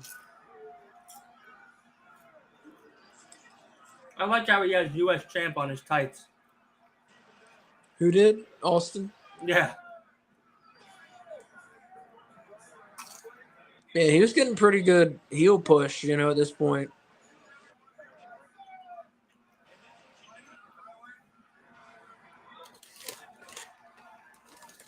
Timeout. The Dum Dums that you bought, do they have normal flavors in there also, or is it all weird flavors? Can I have my pepper? You want that again? Yeah, this is trash. Thank you.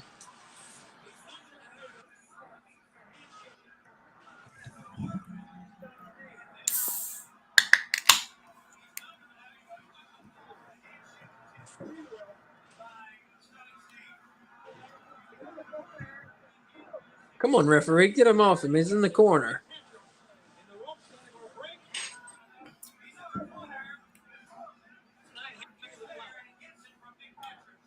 That referee was used again in the WWE.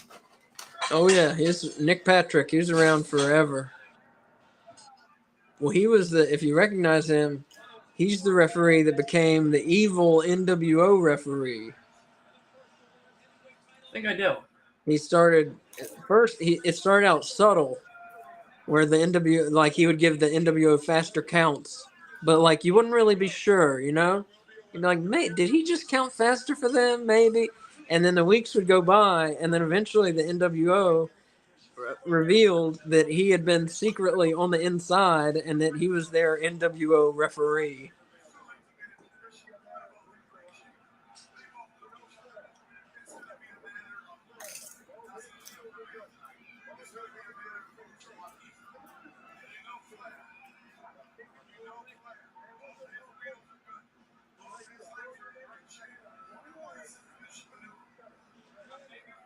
Look at Stunning Steve.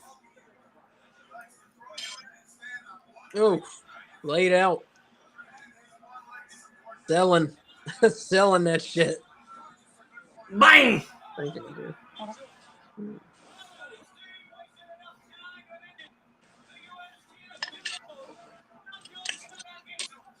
No Ripley. No.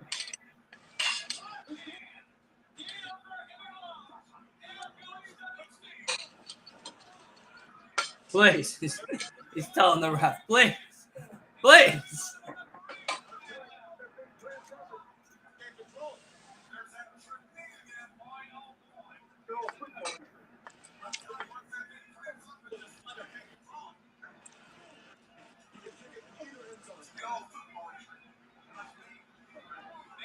Did you hit him in the nuts? I think you hit him in the nuts.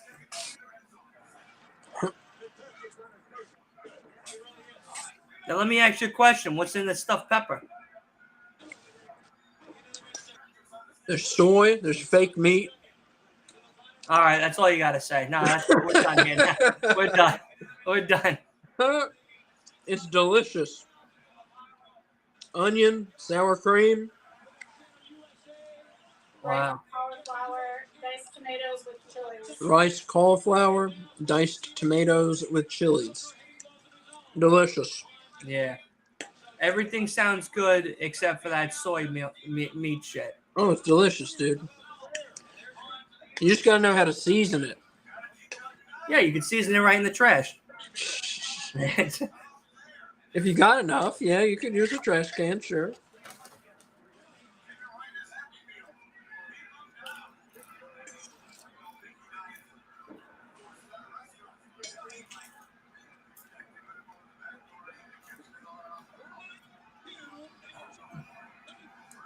Nice elbow.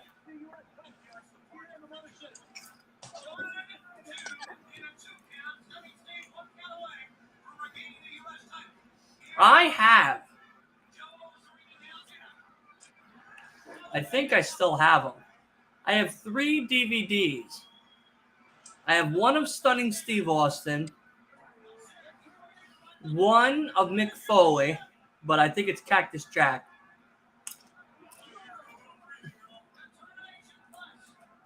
And I have another one of someone else, but I can't remember the name of it.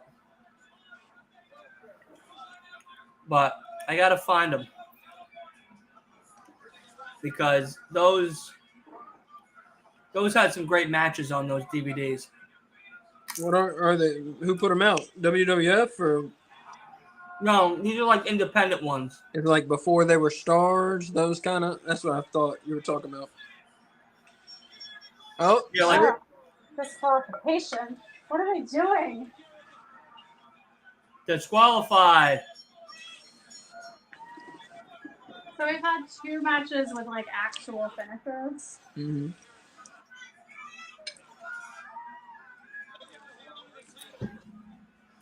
It's disqualified, Steve.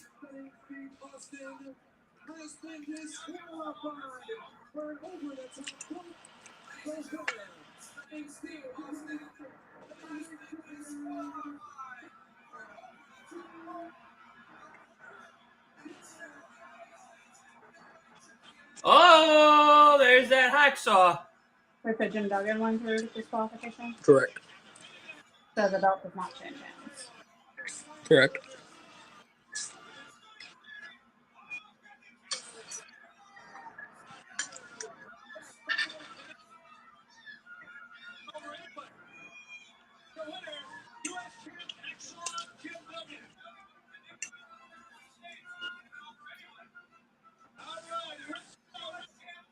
Look at him, hacksaw Jim Duggan.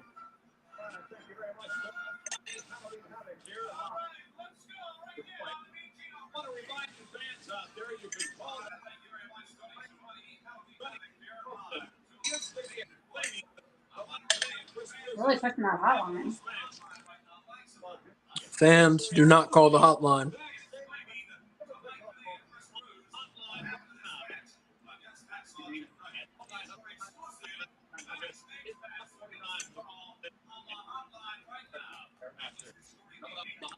That's a $5 phone call. At least that's $5 in 1994. That's real money. I think $5 is still a lot today. I agree.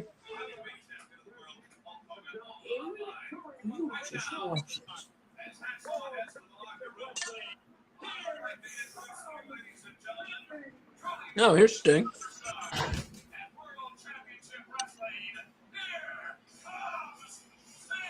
Steve! That's pretty good. I'm so hungry. I took too much food. And as the new generation of kids will know, where's Sting? For all those AEW fans out there that watch us on a weekly basis, and Willie sings the song of Darby Allin parody, Where's Sting?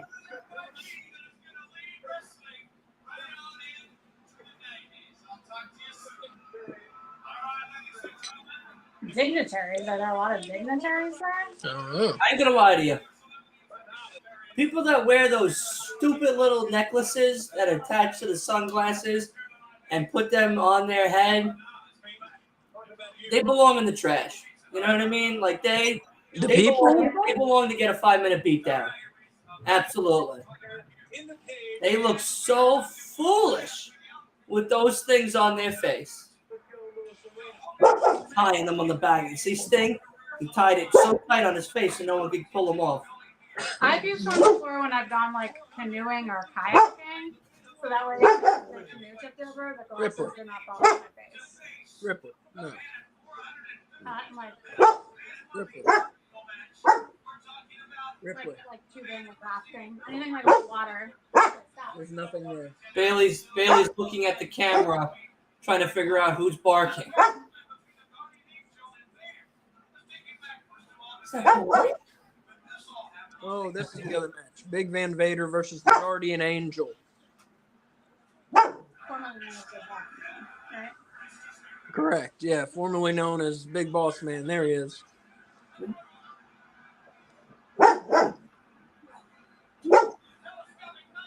Rip it. Come here.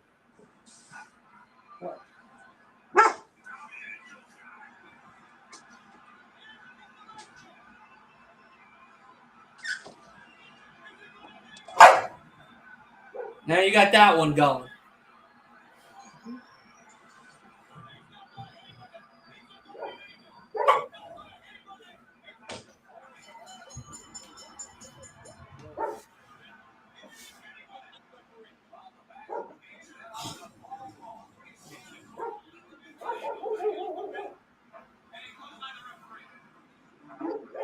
Santos, what's up, buddy? I love those headbutts where it's just like a tree falling over, you know, like they just straight up fall right on top of them.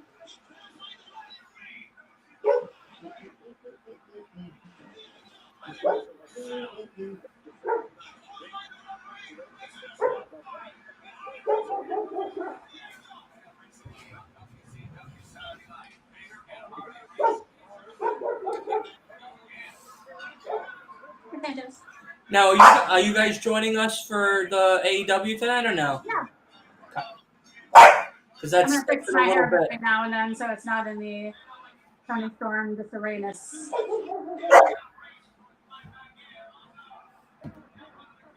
It's gonna be a day full of wrestling. I'm excited.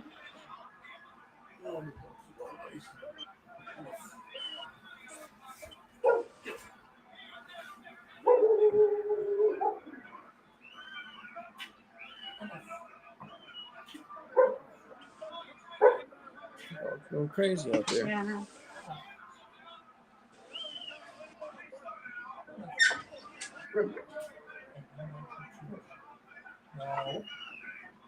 So you don't need any. Oh wait, you're gone. Never mind. Oh, you're right there. I was gonna say you don't need any fake meat. What'd you say? Is it so you don't need any fake meat, or is it just No. I'm not a serial killer, so no. I killer? you know that and the beats. You know what I mean? I know you guys work as a tag team, killing out everybody over in Salem over there. So Okay. That's what we need to get the camera. Oh. I've tried tofu. I've tried it. Tofu is not the good way to try. Like if you're gonna try something, tofu is not the thing to try because tofu just tastes like whatever you cook it in, and it's like eating a sponge. I don't recommend it for most people Look at unless you're like mentally prepared for it. The fake meat, like some of it's really good. Some of it is not so good. I've had Morningstar, Mm-hmm. which are like the veggie patties and like black bean burgers and stuff like that. Yeah. Those are really good. Yeah. Some of those are very good. I prefer Those I are prefer really the good. burgers that aren't supposed to taste like meat, like the garden burger, the black bean burger. Like those aren't supposed to taste like beef. I prefer those to like the soy grillers that are supposed to taste like meat. My pepper was very good. Thank you. Oh, it's 'cause you're welcome. Yeah, that looked really good. I would probably still eat it because I'm a fat guy, so I probably would still eat it. But It was delicious. good It was for you. delicious. That's yeah, like 8.5 carbs for a pepper, Very good. Very or for half a filling. pepper. So Ray Trailer. Well, I'll tell it after Big Van Vader makes his entrance. I'll let my man have his moment here. I'm good. I'm listening. No, I was gonna wait for Big Van Vader to make his entrance. Oh. He's my man. You're not my man. Oh, all right. Well, He's you my know, it's man. nice knowing you guys. You're my man, Dylan, after my actual man sitting next to me. I mean, you're my man too, but he's my man. No. You already said who your man is. All right. So that's it. You know, you cut No out. backtracking here. You're cut out now. You know what I mean? All You right. cut. Look at this monster. Dude, Big Van Vader, he's so good at being a heel monster that I can't get behind him because he's so good at his job. Like he's so scary and it makes me uncomfortable. Look at this boy. Like his face mask is terrifying to me. Yeah. It just makes me feel weird inside to look at it. I don't like it. And he's a good wrestler and he's good at what he does, but I just can't ever be behind him. I'm gonna have to I'd move rather my be behind him than in front of him. here. Bear with me. I have to move my my setup because Bailey's requesting my presence. No. Fucking unbelievable. Don't get a baby dog. Get a When dog did you- that can handle herself. When did you get her? She will be 3. He's trying to scare Muhammad. Oh, you're gonna be 3. 2021, we got her. Hold on, I have her first picture when she first got here. Ray Trailer attacked Harley Race. Guardian Angel attacked him, I mean. Here's Ray Trailer. Well, that's what the story I was going to tell. in a September minute. 12th, 2021. Wait, are you showing us a picture? I didn't see it. I didn't see it. I'm sorry. Aww. Oh, look at the baby. He's so cute. Yeah, look at her. Little baby Bailey. Oh, I like how she's like sprawled like Oh. that. No. Yeah, she's spread out. That's her playing, resting. Yeah, the bed was in a different location. Actually, she's in the same location now than when we first started. oh, yeah, she is cute. Laying on her back when we were on my old car, which is very sad now. But in the old car she used to drive in, then that's her with her octopus. When she was a baby, she had to sleep with an animal, always. Oh, it's so cute.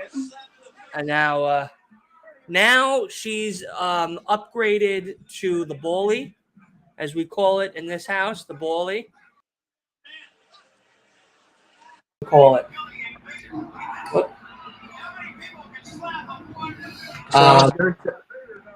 Go ahead. I was going to tell about Ray. So the Guardian Angel, most of us probably know him as the Big Boss Man from the WWF, where he was a cop. He was a Georgia cop. So he's had a number of gimmicks. His name is Ray Trailer. Originally, he was in the NWA in the mid '80s as Big Bubba Rogers. Had a black pants, blue shirt, black suspenders, black hat, and shades, and was Big Bubba Rogers. I don't know what his gimmick. I think his gimmick was supposed to be like nightclub bouncer, that kind of thing. So he did that. Went to WWF, became the Big Boss Man. Went back to WCW, became the Guardian Angel, and then shortened his name to just the Angel. I'm trying to think. And then he went. No, and then he stayed in WCW, and then he started using his given name, Ray Trailer. And then he went back to WWF and was known again as the Big Boss Man. So a number of gimmicks and number of names throughout his time, but Ray Trailer is his name. Now, I believe he's deceased now, but one of the better big men. I mean, he's more agile than his size would make you think. Yeah, he's a hard hitter. Yeah.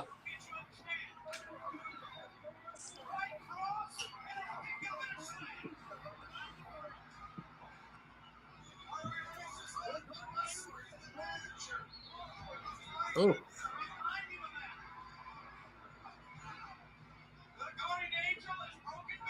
Oh.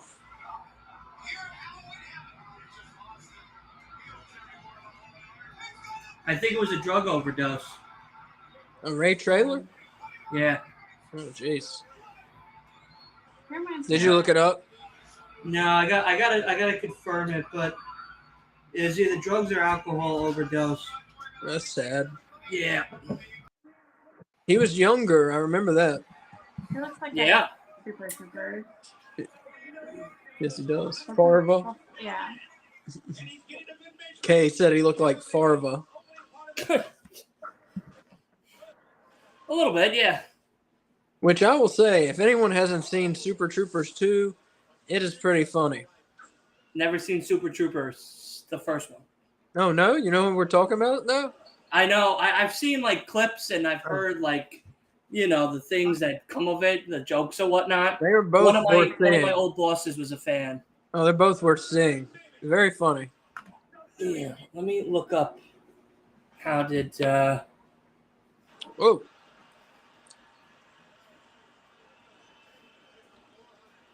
Heart attack. Yeah. Taylor died of a heart attack 22nd of September 2004 in his home in Dallas, Georgia. Blocked coronary artery. Jesus. Jesus. That's why you need to eat right, people. Yeah. Don't end up like poor Big Boss Man. Yeah. That's depressing. Age 41. God damn. Yeah. That is Yeah, terrible. that's sad. That That's is sad. terrible. That's scary. 7th, 8th, 9th. He can't. No way. What? No way was he only 41. Yep.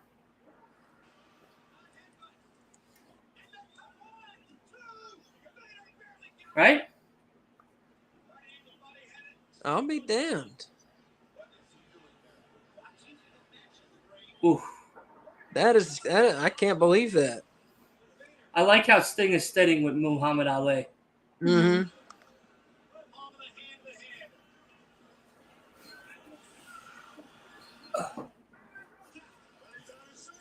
What's up there, Santo? Or is it Santo? Santos. Santo.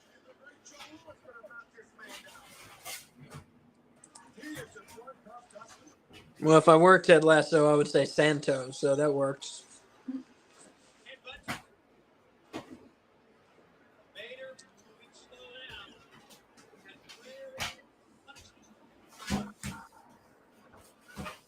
A what, miss?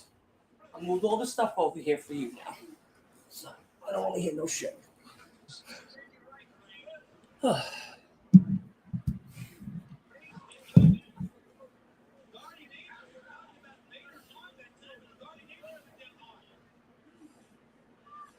Foley said Vader was a sweetheart. That's what everybody says, yeah. Sweetheart. Vader was known as a gentle giant. Yep. Terrifying. It's a terrifying man. Very, very nice guy, supposedly behind the scenes. Very easygoing, supposedly. Had a couple real fights backstage, but hey, you know, whatever. We're men. Who doesn't? Yeah. We've all been in fights with people, you know. That's the way it goes. Yeah. That makes I've sense. been in my fair share of swashbuckling brigades. What are we gonna fight over? I'm not for it right now. Oh, okay. Like a fist fight? Yeah, I didn't get in a fight almost. Then never mind.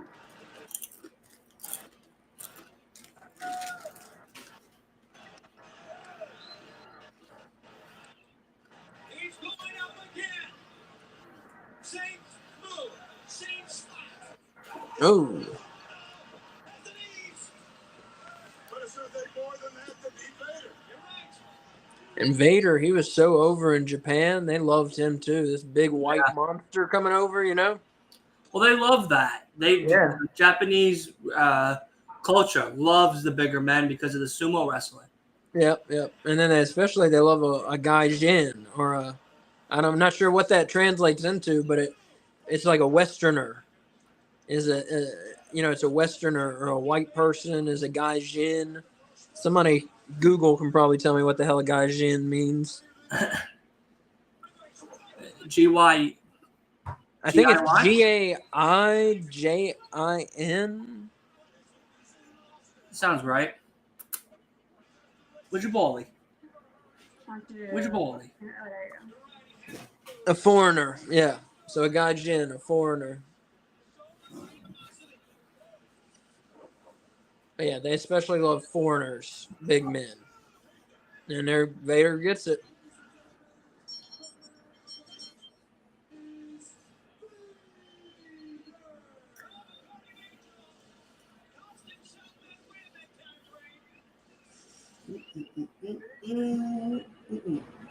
Vader gets it, Bailey. Okay. You can put it back on. Hmm?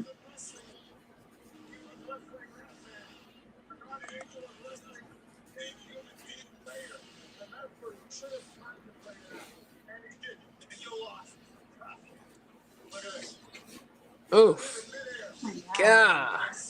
He's a big What? dude. Just that, him catching Vader for that slam. Oh, yeah. Impressive.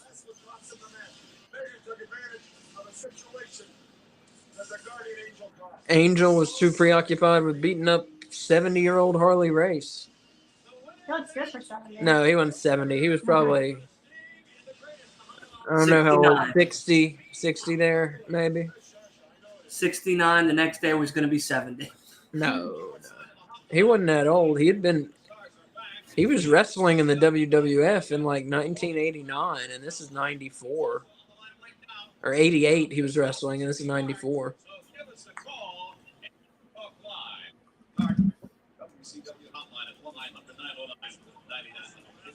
Who's that guy? Is that like the phone technician? No, that's Chris Cruz on the left and Mike Tenay on the right. Tenay still works for Impact today. Wait, what? Did they just say the Hitman and not follow it with Bret Hart? Yeah, so this guy was the Hitman before Bret Hart was the Hitman. He was a boxer named Thomas the Hitman Hearns.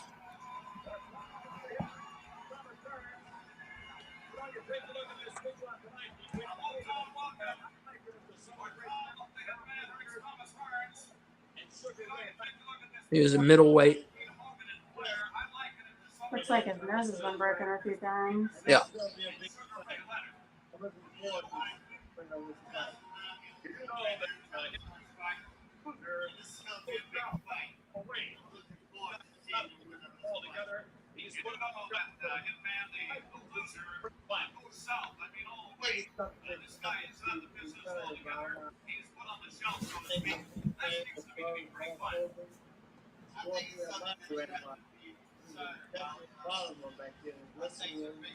It's a retirement match between Hogan and Flair.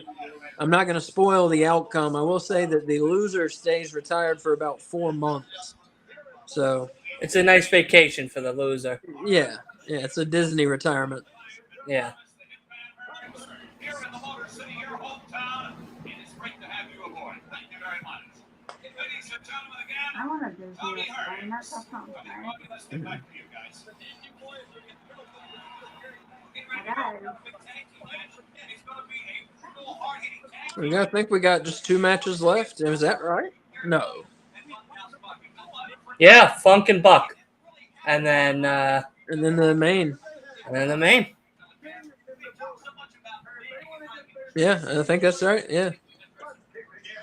Fucking Buck. You know? Fuck house. Fuck. Yeah. Sounds about right. Terry fuck. Yeah,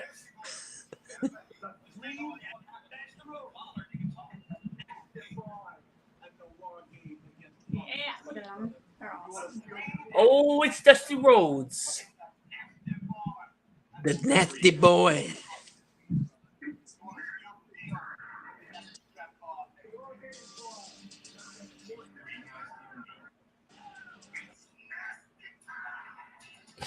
Oh, this is setting up war games? It's nasty time. It was setting up War Games. War Games already took place. I mean, that's what they were talking about. Right? Yeah. I think we watched that, didn't we? Uh-oh. Not that one, though. There's We should. Buck and Funk. And Ming. And me. Ming, who is supposedly like the most legit badass ever in the business. That's his reputation. That's what Ric Flair says. On a recent edition of WCW Saturday Night.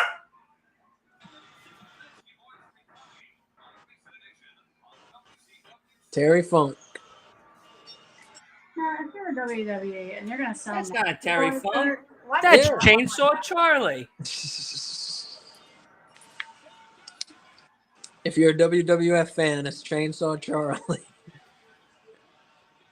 Him and the Ass Man had a dumpster match with Phil Foley.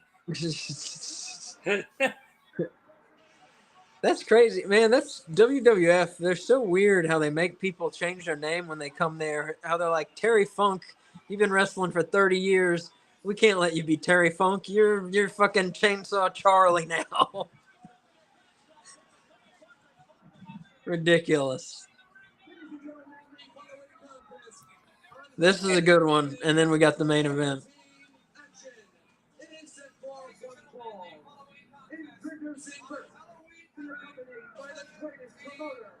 Yeah, Bailey turns 3 in January. Oh. 3 years old. 3 years, pain in my ass. Is that Terry Funk in a costume, or is that how he dressed? That's how he dressed. Okay. Yeah. The cowboy. I tell you, this is the only thing now that she sleeps with. If that shit rolls out of bed in the middle of the night, it could be like 2, 3 o'clock in the morning, and she hears that thing roll out of bed and hit the floor, Yeah. wakes up in a dead stupor, wakes up, grabs it, comes back, goes back to bed. And I'm like, it's right there. It's not going to go nowhere. Like, what the fuck? Like, don't worry about it. Or squid. You said? Octopus before, yeah. Octopus. Oh. Yeah, the octopus. But we've migrated to now the Bally. Oh. That's her new thing. Because these things are great. These things are durable as hell. They're called Chuck It. It's called Chuck It balls. Mm-hmm. And she's such a biter and rips through toys and eats bones in less than an hour. And this thing, she's had this for a year and a half now, and it's still standing. Like, it's crazy. It's really crazy. Got Beavis and Butthead mask. Throwing pumpkin guts at the audience. People are trying to catch that shit too. No, he was throwing Beavis and Butthead masks. Oh, he threw masks. I'm sorry. Beavis and Butthead masks.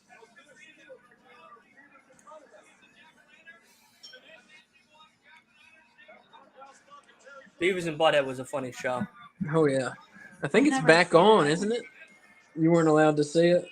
Kay was not allowed You to weren't see it. allowed to see Beavis and Butthead? I wasn't allowed to see it. I lived a very sheltered life. I wasn't allowed to see it. I still watched it, but I wasn't allowed to. I wasn't allowed to watch Ren and Stimpy. You know what show I just started watching because of Sam, because Sam liked it? King of the Hill. Oh yeah, it's a That's great awesome. show. Yeah. I've never seen an episode, and then we were at the hotel for Full Gear, and I woke up at like 6 or 7 o'clock in the morning, and that was what's playing, and it was a marathon. Mm-hmm. And we just watched it all the way until the pay-per-view. So we had to go to the stadium again for the pay-per-view. Yeah, that's a good show. That's a great show, yeah. Yeah, honestly, it is. Like, I didn't know that it was such a great show.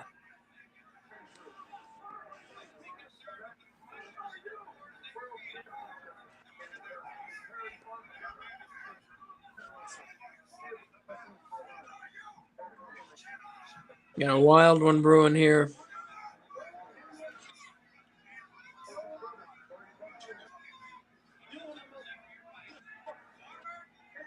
Nasty's got their special Halloween edition of their paint splatter costumes.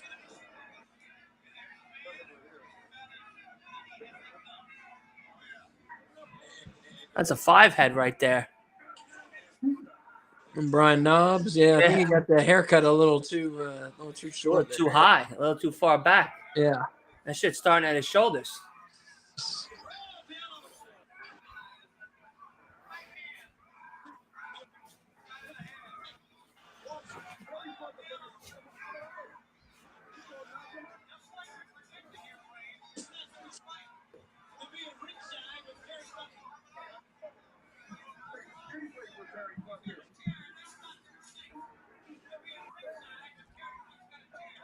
I hope you're prepared, Nancy. Believe me, I'm not fun. You're Terry Funk. I'm not Chuck Berry. Just with that cover hold on you. What I have. Please, give me Terry Funk. I'm not coming out right. One more man.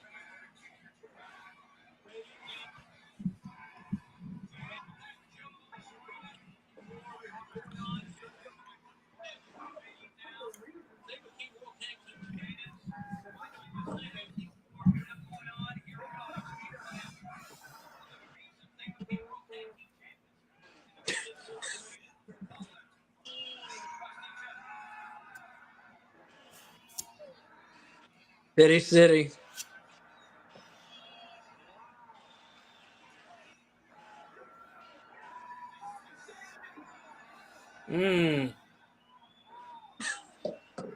Yeah, That was a nice. you like that one? Yeah, no, thanks. The pit stop. Yeah. One of the many things that make the Nasty Boys great and nasty. Yeah, the nasty. Yeah, that's true. That was a fucking nasty move. They'll get you. There you go, Sags.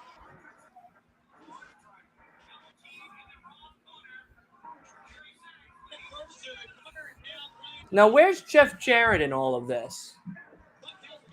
At this point, Jeff Jarrett was in the WWF. Okay. Yeah, he had actually just debuted in the WWF this year.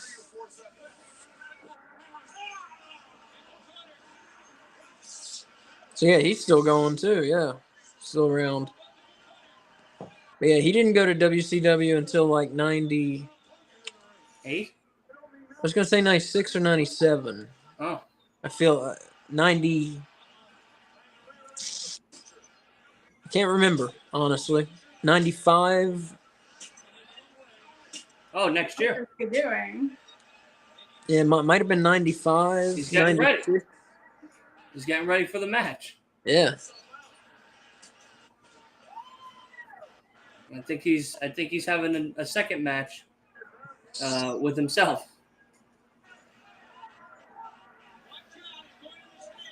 Yeah, you probably got a fucking headache now, don't you?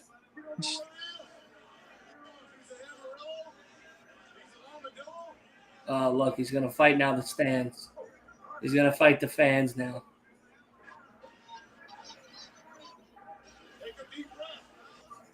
Look at the KFC Colonel. Have you ever seen Colonel Parker? You never saw him? No, Oh, dude, I haven't. He's the I've best. seen Colonel Sanders, but I've never seen Colonel Corbin. Don't be confused. There's no resemblance, obviously. Oh no, between- there's a lot of resemblance. No. You're confused. You're confused. Obviously. No resemblance. Neutral position now. Once again, they're back to the near side. Boy, the butterflies in Hogan's stomach right now gotta be the size of condors. It's 0 hour. Terry I'm so happy I have tomorrow off. I'm so happy. Good. You gonna play some Starfield? Like you have no idea. No Starfield talk until I'm later. sorry. We're watching Halloween Havoc. Sorry. We can talk about Starfield later. Yeah, we could talk about it tonight on We can Collision. talk about it during Collision. We do have a really good Collision card tonight. It is. Really. Honestly, like we might not actually talk about Starfield at all today. Roddy Strong versus what's his name? Darby Allin. Yeah, Samoa Joe tonight as well. Yeah, And then Mojo versus Penta. thank you. Yeah. We also have a 6-man tag tonight as well. You got an 8-man tag, Bullet Club Gold versus 4 That's the crazy tag match I'm talking luchadors. They got one luchador looks like something out of the Power Rangers. I've never seen him before. Did you see that thing I sent you between Osprey and Bandito in an indie show many moons ago? Oh, okay. I thought it was in. Where'd you send it to me? TikTok. I don't think I did then. No. We also have Moxley and Action Andretti tonight too for the international belt. Up. He's loading up the glove. But no, I think it will be a good collision though. Yeah, for real. Aerostar is his name. No, the one I'm talking about is the one he looks like a bad guy out of the Power Rangers. Oh, here comes the pumpkin. Yeah, guy in the red. No, He dude. looks like a monster. He looks like he's made out of rocks or something. Here it comes, pile driver onto the pumpkin. Bam! awesome. There it is. There we go. 1, Ow! 2, 3, the Nasty Boys. Yeah, my guys. Oh, it's Dios del Infran. Yeah, that guy. Inframundo. Inframundo. Yeah. Isn't that Because crazy? you got Gravity, Metalik, Aerostar, and Dios. and Dios del Inframundo. What is he wearing? Does he wear that while he wrestles? I don't know who that is. That's that alien you killed in Starfield. That's what that is. That's what that costume is. Look at Terry Funk. I mean, overselling is not an option for him. Look at him. He's still, now he fell out of the ring. Now he's out of the ring.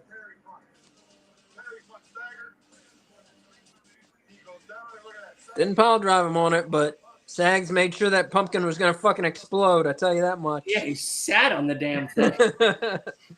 Fucking all booty on that poor pumpkin.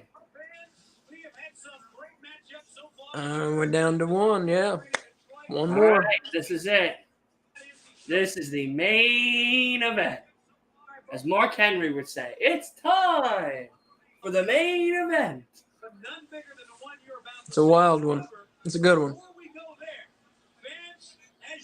This has been very fun. I'm not gonna lie. Thank you guys for having me. Good. Yeah, man. I'm glad you joined us. Glad you dressed as job interview McFoley.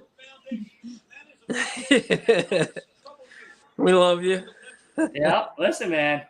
We kid because we love. You know what's funny is I started putting the gear on and I was like, maybe I should just go as MJF. Like I already had all the pieces at the house, but I was like, everyone's already seen me in that. Like even Done recently. MJF, yeah. Yeah, so I'll save that one for a different night. Maybe when we do an NXT one or something, when it's a little more current gen roster. But no, the next one of the ones I'm gonna do is Macho Man. I'm gonna dress up as Macho Man. I'm gonna get a cowboy hat. I'm gonna get a Slim Jim. I'm not gonna eat it, but I'm gonna get a Slim Jim with his face on it. And I'll get a pair of glasses, crazy looking glasses and shit. Yeah. I'll get that one. The one thing I really want to get, I'm gonna have to find it, is a coffee creamer, one of those little coffee creamer cups. Yeah, and that way. Dream always rises to the top. Puts it on his head. On balance, no balance. It doesn't matter. What a fucking thing. Oh, Jesus. Poor Muhammad. Look at him.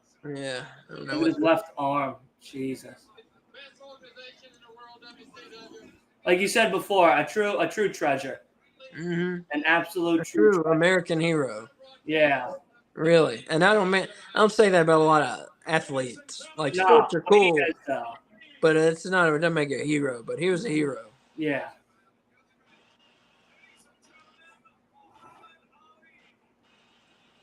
I think they were You know giving the what's funny? foundation some money. I think.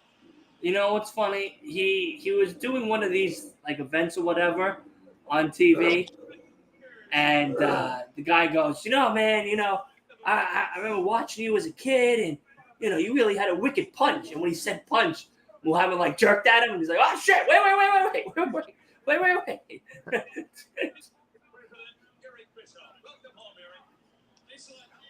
Eric Bischoff. Ugh. Look at Mr. Bischoff, Mr. 83 weeks. You don't like Bischoff? Not a big fan, no. Who's worse, the Soup Prophets or Eric Bischoff? The Soup Prophets. My God, man. You can't let the Soup Prophets have anything. Nah.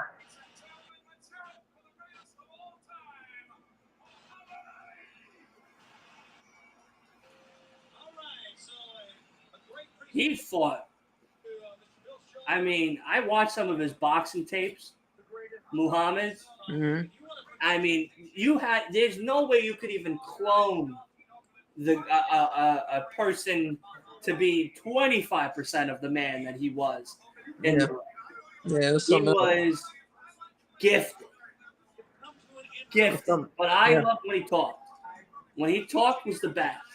I don't care if you're tall, like a skyscraper, or as little as an ant. I'm still going to come over there and crush you. It don't matter. Okay. And he always talked in poetry.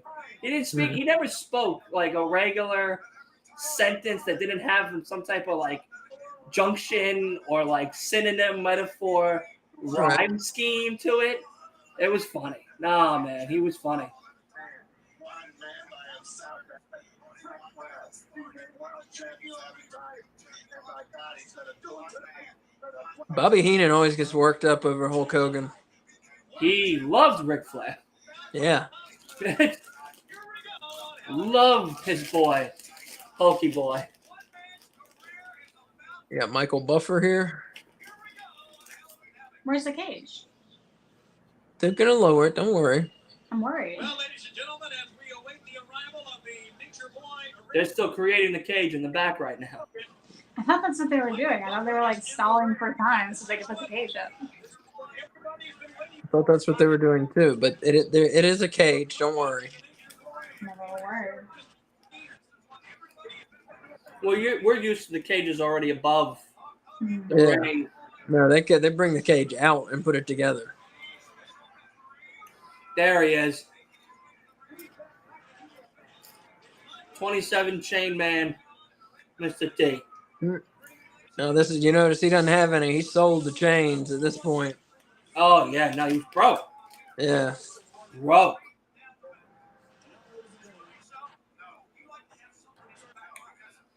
He was on a one of the TV show late night shows or whatever years ago. Mm-hmm. With all his chains on and sneakers. And the guy goes, Mr. T, you got like 40 chains on your neck. They're worth $20,000, $30,000 a chain. But you have duct tape around the sneakers. Because, yeah, you know, I like to make sure if I got to buy sneakers, I make sure I get them right when the pair is completely not useful anymore. And he goes, there's duct tape on your fucking shoes. I think they're useless now. No, they're useful. They're still useful. I'm like, what the fuck's the matter with you, bro?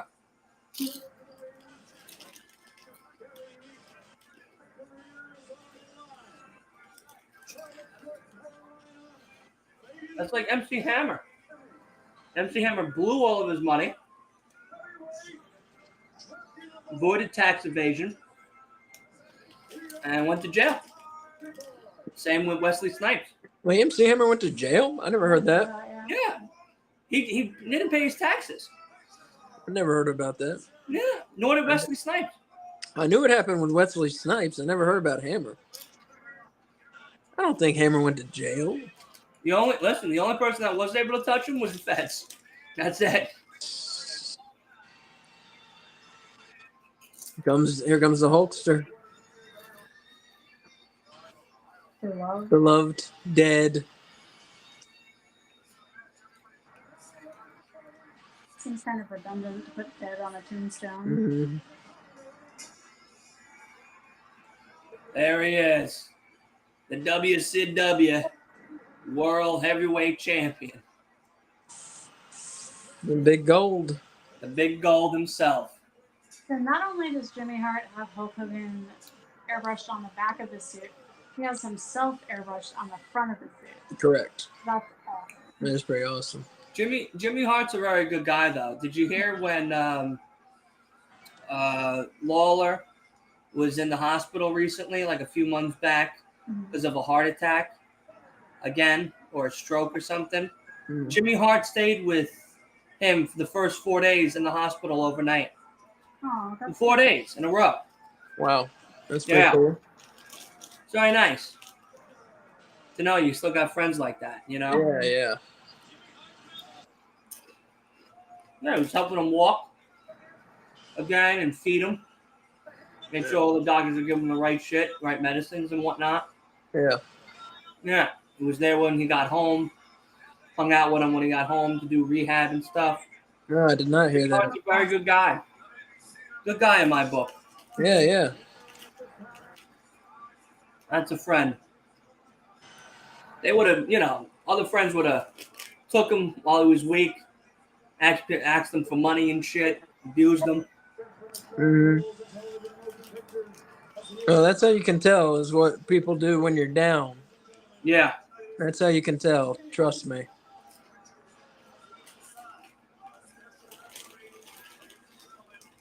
You know, people act when you can't do anything for them. That's what's important.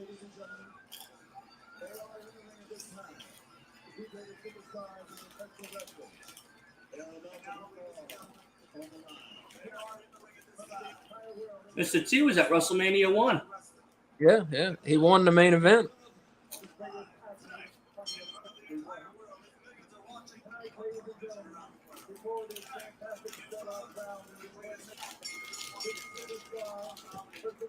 He was part of the original Expendables. Mr. T. At the Mr. T show. The A-Team, he was the original Expendables. Yeah, the 18. All right, I can see that. There's the cage. Oh, it was up there. I didn't see it.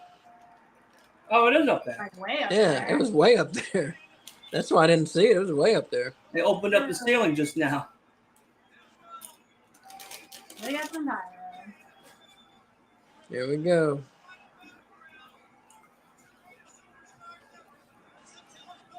What a rinky-dink cage coming down. Say what? What a rinky-dink cage they got coming down. Why you making fun of their cage? I'm used to the WWF cages. It's coming down like very crooked. Too. Yeah. It's good. Yeah, it's coming down in a slant, right? Yeah. It's Flair. All actively falling apart as it is getting lower. Flair's like, shit. It's already falling before the men are even in the ring. Look, WCW. it's falling apart. It's already falling This apart. is not a cage you want to climb on top of. No. This is like a cage that's a fence in your backyard. You can hop this shit.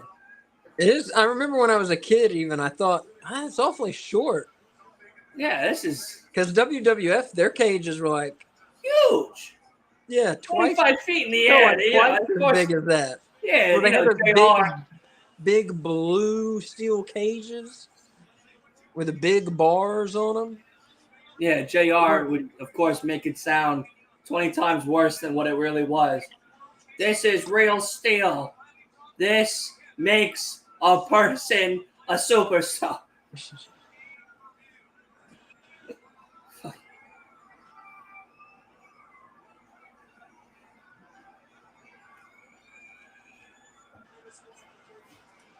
No, it's like a steel cage you see like up the road here at a match.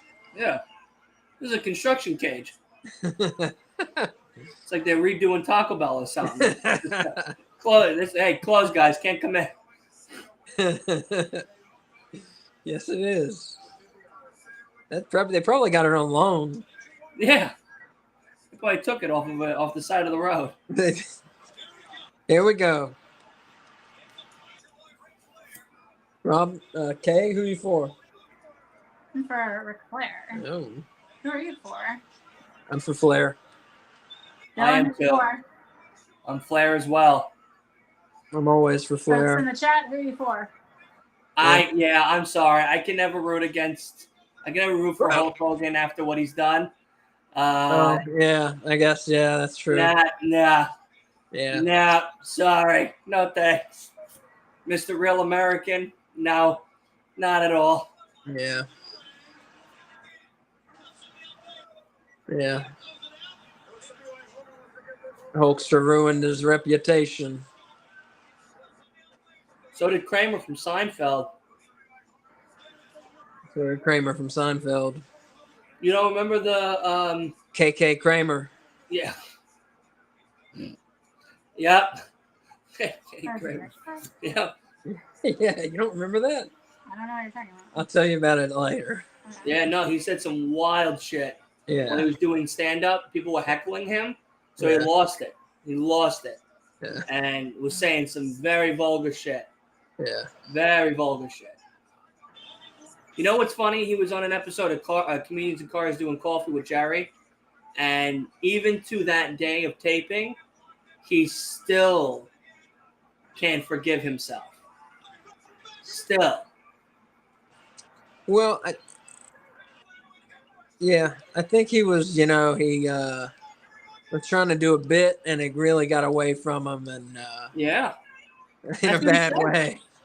He was like, I was working out new material and it just wasn't landing. And instead of me going, you're right, I'm not funny tonight, I'm going to go and work on this some more and come back in a week or two, instead of doing what I did. would have ended. Well, no, we would have had a different conversation now. But yeah, sad. Flair's Oh, going boy. after the knee. Oh boy, Cosmo.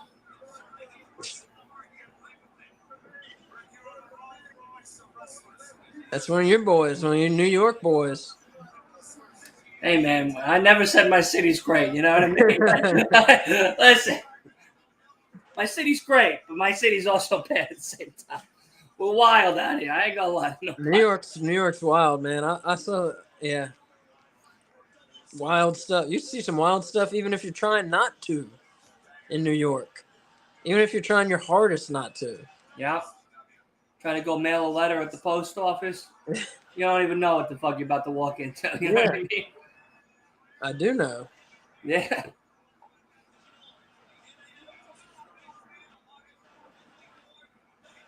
Yeah, it's crazy. I love it though. I love New York. You know what I mean? It's Yeah, I great. hadn't been there in a long time. I hadn't been there in a long time. We got a guy now dressed up as a rat in a suit. Still got the naked cowboy. We're screaming out Bobby Shmurda for governor. Yeah, we got a lot of wildness over here in New York.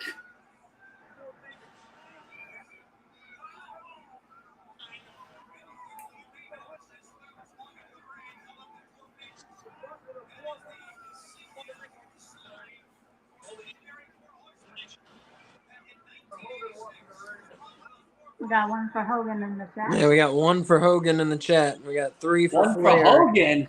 One for Hogan. Santo Hey, Hogan. man. for the Hulkster. Hulkster's getting his juice going here. The War of the Blondes.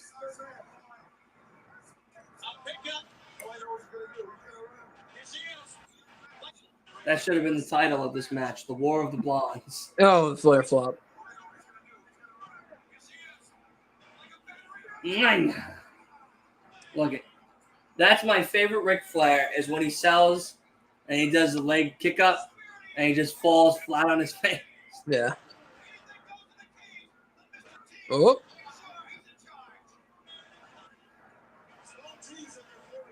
It worked. Isn't that the move that like never lands that he does? Well, but it's after he does the Irish whip and the flip over and he runs over to the turnbuckle and then comes down with the axe handle. That never works. Almost never works. Almost never works. I've seen it work twice. I've seen it not work hundreds of times. Yeah, when Ric Flair does that like crazy move with the ropes and shit, Yeah. and like almost flips himself over it, Yeah, but lands on the side of the apron, yeah, that's what I'm talking about. Yeah. it's a sight to see. Mm-hmm. When Charlotte started doing it now too, you know. Yeah, I saw it. Yeah. Another one for Ric Flair in the chat. All right.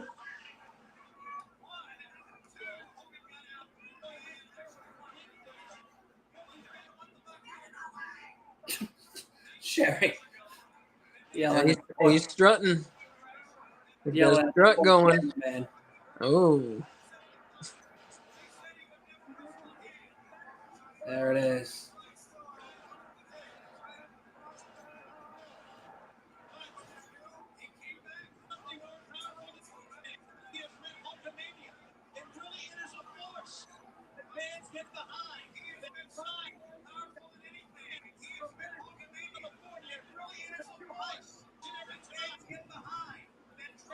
What? What do you got? You got Ric Flair or you got Hogan?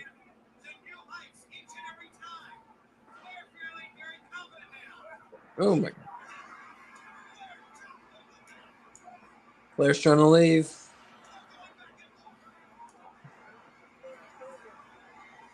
This one doesn't have the escape rule. No. Yeah, this is pinfall or submission. This is not win by escape. Really? Yeah, yeah. That's interesting. I didn't know that. Yeah. Unless I'm wrong, I'm pretty sure this is win by pinfall or submission. It doesn't look like a very safe. Oh, takeover. right in the flares. Fighting him. Fighting him. Getting him. Eye poke. What's up with Hulk? I don't know. He's really digging into his repertoire with the bite and the eye poke. Yeah.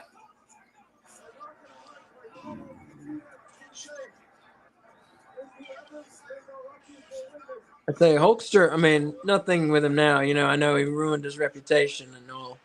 Talented athlete. Yeah, I mean, he was one of my favorites growing up. Him and Flair.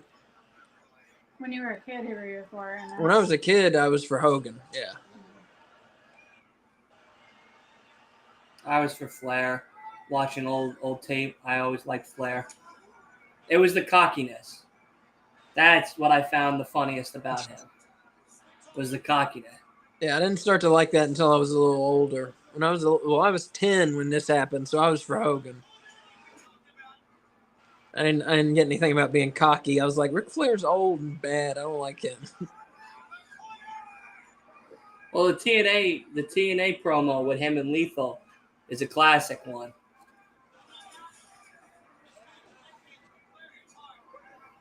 I don't think I've seen the whole thing. I know what you're talking about, though. Oh, my God. Keep stealing, wheeling, dealing, Space Mountain riding. I'll even make that girl in the front cry. Unbelievable.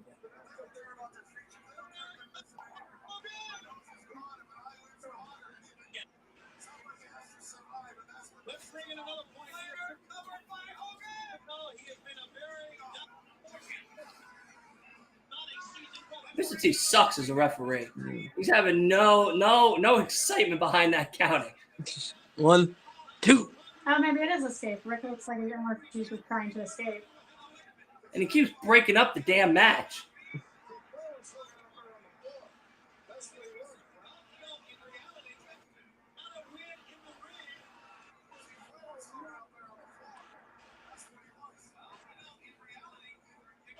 I look so good with how fluffy his hair You got to win in the ring. Yeah, you're right. Yeah.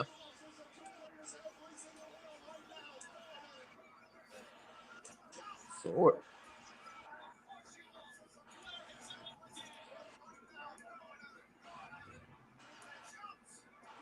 Jesus. Those chops. Very good. Like I said, this is big. Hogan Flair retirement, steel cage, Mr. T. These two going for it. What I used to do when I was a kid was I would put on the pay-per-views. We could put on the pay-per-view channels, and you could hear the pay-per-view, but you couldn't see it. Like it was scrambled. Okay. So you could hear. Oh, like a black and white screen. No, it was scrambled. It was garbled. So you would sometimes for a second you would see it and it would go. It would be like orange and green and pink and purple and blue and just scrambled like this. Snow? Not snow even, just like this, like I'm doing, like wavy like that and moving and undulating. Was Thomas Edison still alive around this time? Do what? Was Thomas Edison still alive around this time? No, he was not.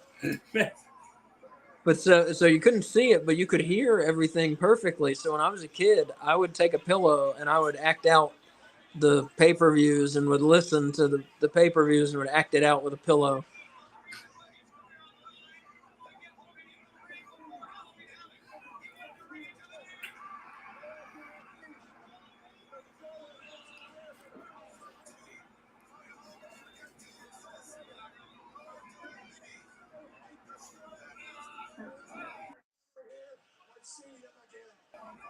Shut up, Dolly. Shut up.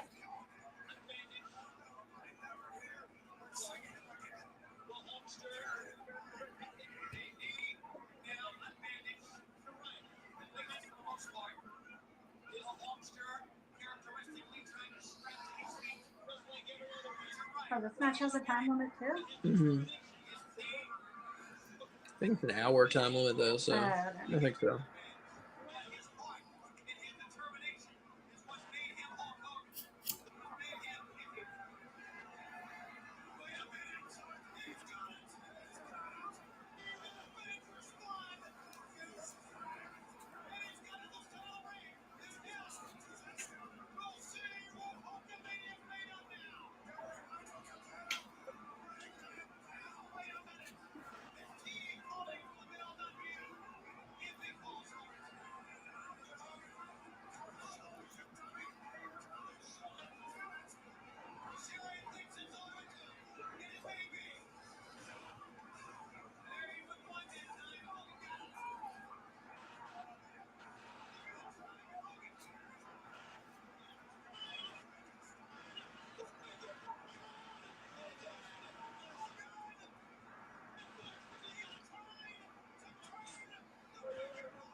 The crowd is crazy. Mm-hmm. The crowd's raucous. Oh, there goes the referee. Oh my God.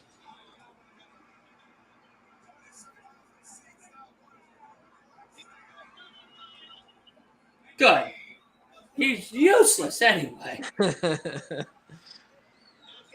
Stopping the match every 2 seconds. Mm-hmm.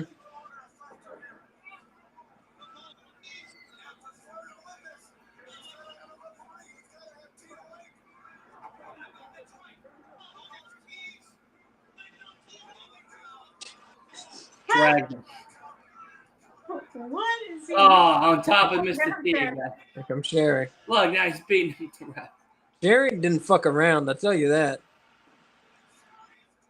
Oh my God. Look at this crazy lady. Look at Jimmy. Oh! All right, children, look away. Look away. Right. Here she comes. And here comes Sting. Sting, don't hit the lady.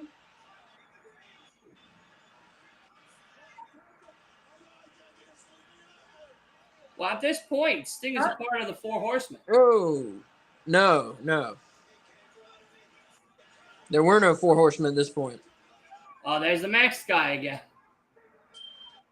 God damn. They're just hitting random things now. Yes. He's an angry man. Oh my God. Look at Sherry. Bam. She didn't fuck around. Oh dear. What the? Yeah, she just probably sprained her ankle right there. Mm-hmm.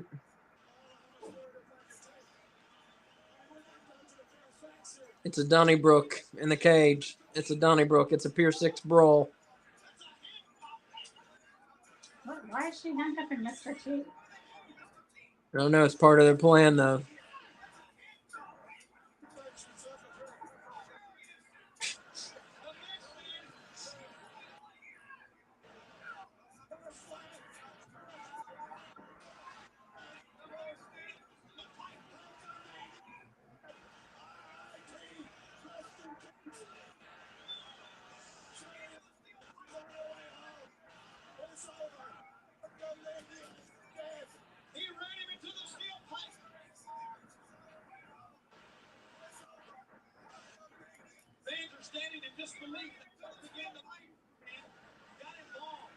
I just don't understand why you would handcuff Mr. T. Because don't you need him to count? Yes. I don't know why they handcuffed Mr. T either. But then again, it's Halloween Havoc and it's WCW, so anything is possible here. Uh-oh. No. He got them both. Ow! Hulk Hogan hit a woman. Hulk Hogan body slammed a woman. Ah! No.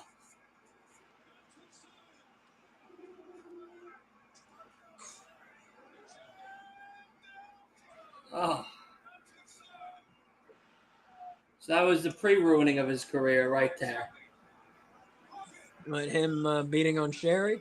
Yeah. You don't think she deserved it? She was helping out the correct winner. All right. Oh my God.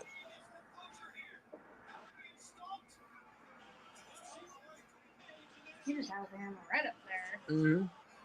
Hey, she's in the ring. Oh, jeez.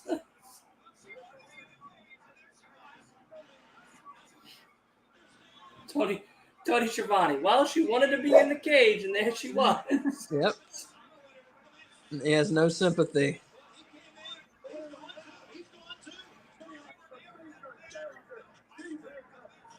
Oh.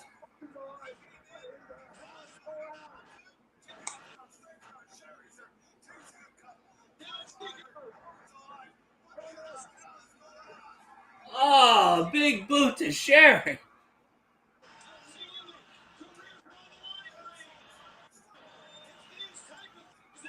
There he comes. He's hulking up.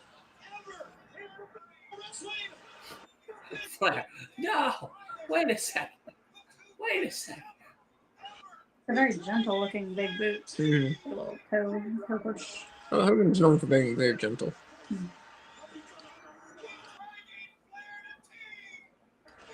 What? That's it. For the wild match.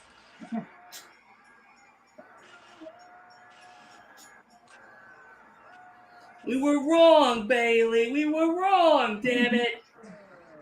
What do you say? That's a pretty fun match, you know? That was a very good match. It was wild, man. Sherry's dead. Jerry in there, dead. Sting, dead on the outside. Got masked men running in. Mr. T handcuffed. Ric Flair retired. Ric Flair's career over.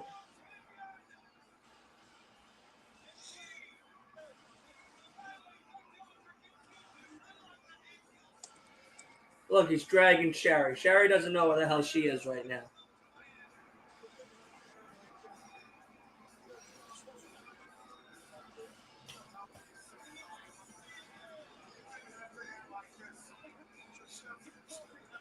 There's a threesome there.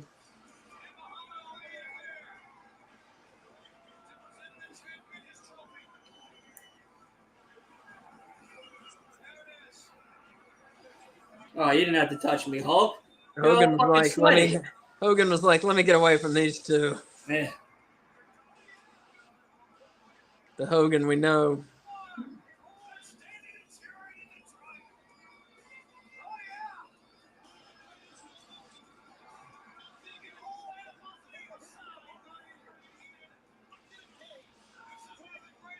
Oh, that mask is terrifying. Yeah, they just brought in Hogan in July of '94, and they had him run through Flair. And then in the spring of '95, they bring in Macho Man. And then they got Flair returns in the spring of '95. So then they've got Hogan, they got Savage, it's Sting, Macho Man. I said already, Vader. They've got a main event scene going, and then they start the Dungeon of Doom going, which is just a series of monsters going after Hogan. It's like a dozen fucking monsters going after Hulk Hogan. I thought that was a good Halloween Havoc. Oh yes, we'll be watching that. We'll be watching that. Yes. What? The Dungeon of Doom taking on Hulk Hogan at Halloween Havoc. All right. 95? 95, 96. Do you know what's the next Halloween Havoc yet, or? I have not picked. Okay. Not picked, or when we're going to do it. But we're going to, folks, hopefully you enjoyed this. I know I did. I did. We're going to do it again for sure. We're going to do another Halloween. Oh, here comes the Masked Man. Here comes the Masked Man. It's not over.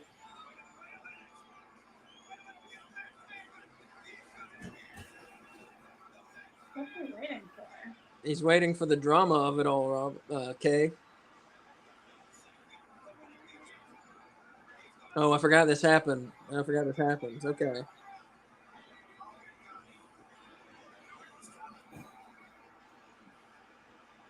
Is he going fucking?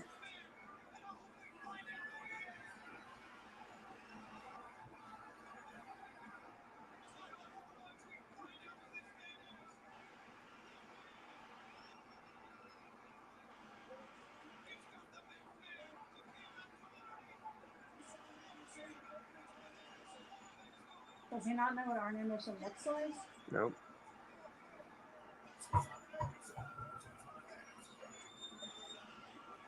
Ah, Brother Brudi, Brutus the Barber Beefcake.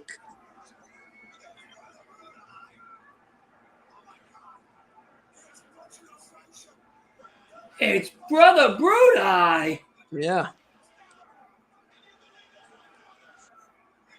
It's not what you think. I'm just trying to knock you the fuck out, but it's not what you think. yeah. So this is Kevin Sullivan started the There he goes. Kevin Sullivan starts the Dungeon of Doom. And Brother Brudi is the first one. He becomes known as the Butcher. And there's the Shark. Oh, this is when it begins. The Dungeon of Oh, Doom. what is that Big Mac with cheese coming in for? Yeah. The Shark, formerly known as Earthquake in WWF. That's my boy. He was a Yeah. sumo wrestler in Japan. I didn't know that. Mm-hmm.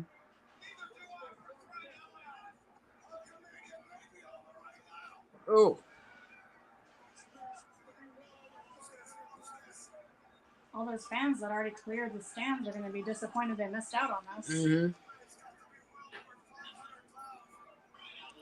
So I guess Hulk Hogan's going on a 4-month lead as well. After that fucking slam. No, they do at Starrcade. The main event is Hogan versus Brother Brudi, the Butcher, in the main event of Starrcade '94. And obviously Hogan keeps the world title.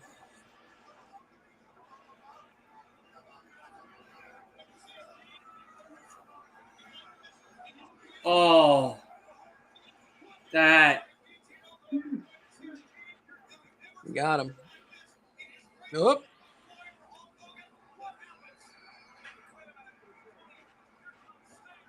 Oh, here comes Stingy. Bam. Here comes the Stinger. Wah!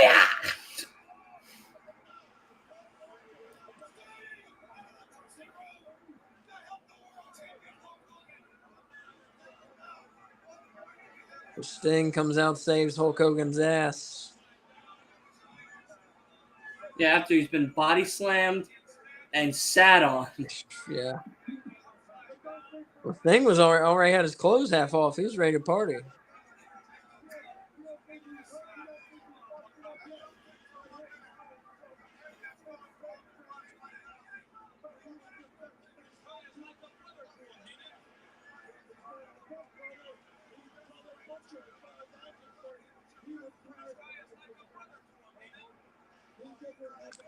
But yeah, so folks, so we are going to do another Halloween Havoc. I'm not sure when, sometime soon. I'm not sure what Halloween Havoc it will be, but look for an announcement soon on Twitter, on our Twitter, No Bones Wrestling. Also on our podcast, No Bones About Wrestling. On our podcast, No Bones About Wrestling, we'll advertise it. Dylan on Last Week in Wrestling, I'm sure will be nice enough to let us advertise again. Always, always. And we won't go just yet because Stinger's still helping Hogan. But yeah, thank you for joining us, and I hope you enjoyed it. And, what's your bone rating for this? my bone show? rating Yeah. for the show. I should have done it by the match. I didn't even think about it. We'll do that next Can time. you believe? Can you believe it? My bone rating for this show. I give it 3.5 bones out of 5. Mostly enjoyable. Couple bad matches. Kevin Sullivan versus Dave Sullivan sucked. The tag title match wasn't very good. It was pretty boring. Otherwise, it was a pretty fun show, I think. And the main event was fun as fuck. It was wild. Yeah. The best match? What do you think? Main event. Either the main event or Dustin versus Arn was good, or the Nasty Boys tag The one with match the was Nasty good. Boys tag. That was a good Dustin match was probably my favorite. match. The which one? Dustin Rhodes. Yeah, that was a good match. I think that was my favorite one. Outfit of the night goes to Johnny B. Bad. Johnny be bad. Yeah. Oh yeah, no, Johnny B. Bad was good. Costume rating for the show, 1 bone. Yeah, the 1 costumes. costume. What's up with that? Yeah, the overall Halloween presentation, I was a little let down. Now they have some Halloween graphics, and we did see Jerry Sag's fat ass sit on a jack-o'-lantern, so that was cool. But there are others with more Halloween put into it, and so we're gonna watch some of those as we go through this Halloween season. Yeah, I would give the Halloween feel like 2.5 bones. Yeah, Just because of the entrance and we got Johnny B. Bad's outfit and, Yeah. and the pumpkin. yeah. Look at Bobby the Brain. He's disheveled. Devastated. Soul is crushed. If he could, he'd take that neck brace off and fight. So Dylan, what do you have to say about Halloween Havoc '94? I thought the whole entire show was great. I think you guys did a great job, honestly. Well, you were one of us. You're patting yourself on the back there. No, I'm a guest. That's all I am. I am a guest. But no, you guys did a great job. I'm very happy to be a part of this. I hope I get to come back on another time. But all in all, I think I give it a 4. Honestly, it's like my first Halloween Havoc to watch. I would give this one a 4. I think this is definitely one I would want to go back to again. Unless the other ones are better, which I'm assuming they are. So, especially the Macho Man one looks really good. And I see this one here with Lex Luger and Randy Savage. That one looks very good. The heavyweight title match. Well, first we gotta figure out how many we're gonna do, and then I'll figure out which ones we're gonna do. You know what I'm saying? Yeah. No, I know. I'm just excited to be a part of it. But no, I mean, I would say overall the show is a 4. The worst match of the night had to be the Sullivan brothers. Yeah. I mean, hands down. Yeah. I almost would give that tag team match another 5 minutes if I didn't have to watch the Sullivan brothers fight each other. Yeah. Honestly. Stone Cold match was really great to see Stunning Steve. Mm-hmm. My match of the night, Dustin Rhodes, Arn Anderson was really good. Great technical wrestling. I really liked that one. Most entertaining, though, had to be Hulk Hogan and Ric Flair. Yeah, I gotta get the Hogan and Flair. Yeah, they were great. But yeah, like to Kay's point, sad that it was only one good costume by Johnny B. Bad. You know, the only one that took this gimmick seriously and everything. So, I mean, this was fun. This was a lot of fun. I'm very happy to be a part of this. In one Halloween Havoc, there's a 5-on-5 match that isn't over until you put a member of the opposing team in an electric chair and pull the switch. Yes. Let's watch that one next. So that one's not. That's the only good part. One of the only good parts of that one, though, unfortunately. But if we'll figure out some way to watch that. Okay, I'm down. But yeah, no. Again, thank you guys for having me. I know we'll be seeing each other shortly for Collision. We will. Yeah, we don't go nowhere because we're gonna be right back here again. Yeah.